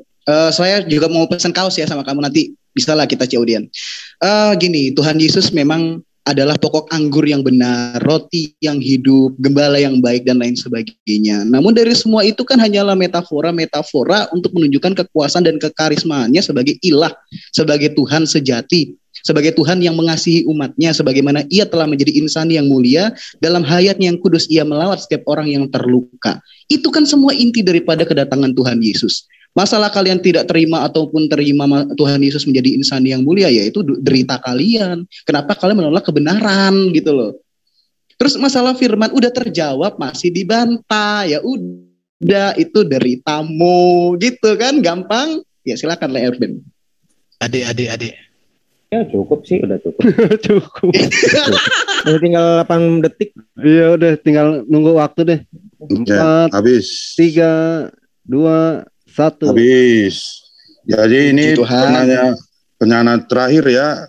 Dari pihak Kristen ya. Pak ini namanya Pak Pendeta Abednego Palsu namanya ini. Siapa tuh? Bagus. Shalom semuanya. Panas sama Pendeta Abednego nih. Ya. Udah Abednego sabar, ntar lo yang jawab. Sabar ya. Dimulai setting dulu waktu. Udah. Saya mau bertanya dengan Juma ya. Ya, mau tahu dia hafal Al-Qur'an. Ini kan kita kan membahas tentang ketauhidan Allah kan gitu. Nah, kalau memang Allah itu tauhid di dalam Quran, sama seperti kalau misalnya gini, komparasinya di dalam Alkitab, baik dalam perjanjian lama maupun perjanjian baru, Allah itu, Yahweh itu, Bapa itu memperkenalkan dirinya, namanya kepada baik itu kepada umatnya, ya bangsa Israel, maupun kepada para nabinya. Nah, pertanyaan saya simpel. Di surah mana, di ayat mana dalam Quran, Allah SWT memperkenalkan bahwa dia adalah Allah yang tauhid? Silakan Juma menjawabnya. Bos. Silakan Pak Juma. Iya. Silakan. Suara saya kedengaran? Jelas sekali. Baik. Terima kasih atas pertanyaan yang diberikan kepada saya. Jadi Allah menerangkan dirinya itu di dalam Al-Quran, ya. Dia katakan bahwa Allah la ilaha illahu. Boleh disebutkan? Iya, silakan. Di surah berapa itu? Di surah Al-Baqarah ayat 255. Ya, silakan dibuka. Silakan. Mana? Saya yang bantu bukain. Atau Apiang aja deh. Aduh. Pak Apiang aja Pak, di tab baru Pak. Siang. Ya, di pause. Udah enggak apa surat apa? Waktunya berjalan lagi. Al-Baqarah 252. 255. Dibacakan aja Pak Juma. 255. Bacakan aja. La ilaha illa huwal hayyul qayyum. La ta'khudhuhu sinatu wa la naum, lahu ma fis samawati wa ma fil ard. Man zalladhi yasfa'u indahu illa bi idhnihi ya'lamu ma baina aydihim wa ma khalfahum wa la yuhituna bi syai'in min ilmi illa bima syaa wa wasi'a kursiyyus samawati wal ard wa la ya'uduhu hifdzuhuma wal 'aliyyul azim. Di situ Allah menyatakan dirinya tiada Tuhan selain dirinya yang maha hidup, yang terus-menerus mengurus makhluknya, tidak mengantuk, tidak tertidur, miliknya apa yang di langit dan apa yang di bumi, tidak ada yang memberi syafaat di sisinya tanpa izinnya. Dia mengetahui apa yang di hadapan mereka dan apa yang di belakang mereka, dan mereka tidak mengetahui sesuatu apapun tentang ilmunya melainkan apa yang Allah kehendaki. Tahtanya meliputi langit dan bumi, dan dia tidak merasa berat memelihara keduanya, dan dia maha tinggi lagi maha besar.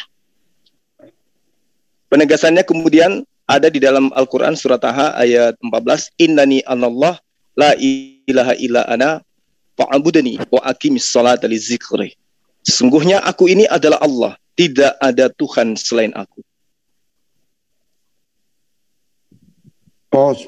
Udah. Pause. Ya, lanjut. Pak ini teolog. Bapak ini Abednego Palsu. Ya. Lalu itu siapa yang mengatakan itu? Apakah malaikat Jibril yang menyampaikan kepada Baginda, atau memang Allah langsung yang berbicara kepada Baginda? Silakan.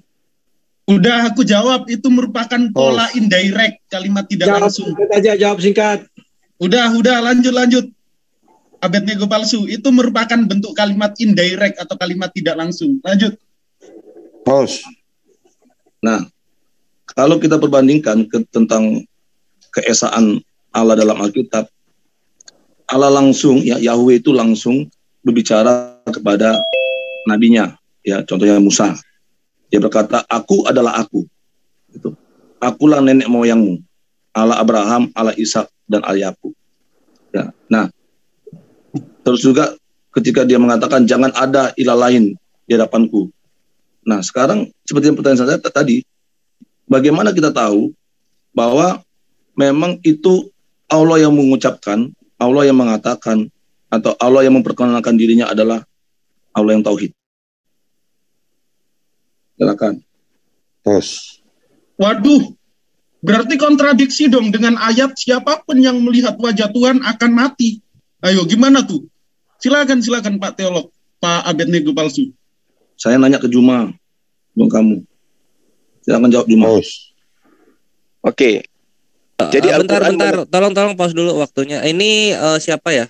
Untuk mungkin kurang mengerti yang bertanya ya. Ini kan waktunya Muslim, jadi semua bisa menjawab seperti tadi kekristenan ditujukan kepada Malik. Semua bisa menjawab. Betul.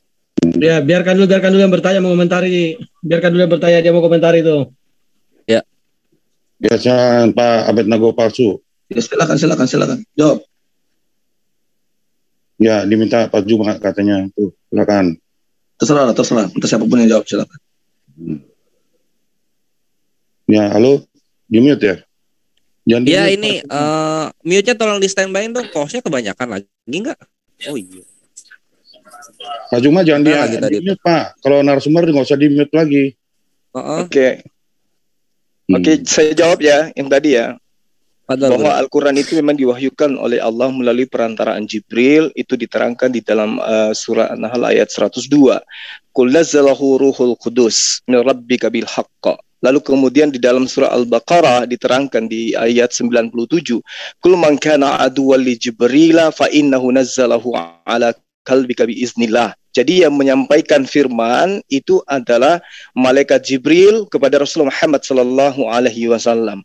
Kalau Anda mengatakan kemudian berarti bukan Allah langsung, ya berarti bukan Allah langsung yang datang kepada Rasulullah. Satu hal yang mesti sahabat saya tahu, bahwa Allah itu menyampaikan firman bisa melalui pernyataan malaikat, bisa langsung dalam mimpi seorang nabi. Sebagaimana yang diterangkan di dalam Bilangan 12 pasal 6, itu sangat jelas di situ. Lalu kemudian kalau kita melihat tentang wahyu, tentang firman Allah, jangankan antara Allah, Jibril, dan Rasulullah Muhammad SAW, Yesus ke Lukas aja nggak nyambung. Yesus nggak pernah bicara langsung kepada Lukas, Markus, cukup. Dan pengarang-pengarang kitab kalian. Silakan yang lain. Stop. Ya, silakan Pak Abednego Palsu. Ya. Jadi kan kita kan bicara tentang ketauhidan ya, bahwa Allah itu menurut iman waktu jalan tuh. Waktu jalan dan tidak diserupakan dan tidak melupakan apapun. Oke. Hanya Dia yang disembah. Oke. Nah, jadi ketika Allah itu tidak diserupakan oleh apapun dan tidak menyerupakan apapun, pertanyaan saya ya, dan tidak disembah selain daripada Allah. Sekarang kalau kita merunut kepada kalau di dalam itu kan dikatakan kan bahwa tata Allah itu kan arsy. Nah, lalu bagaimana dengan ketika ya mohon maaf ini ya, umat saudara Muslim pergi ke Ka'bah, gitu loh. Lalu di situ ada Hajar Aswad. Lalu ya kita banyak nonton televisinya ya, bahwa setiap orang yang datang ke Ka'bah menyembah atau mencium batu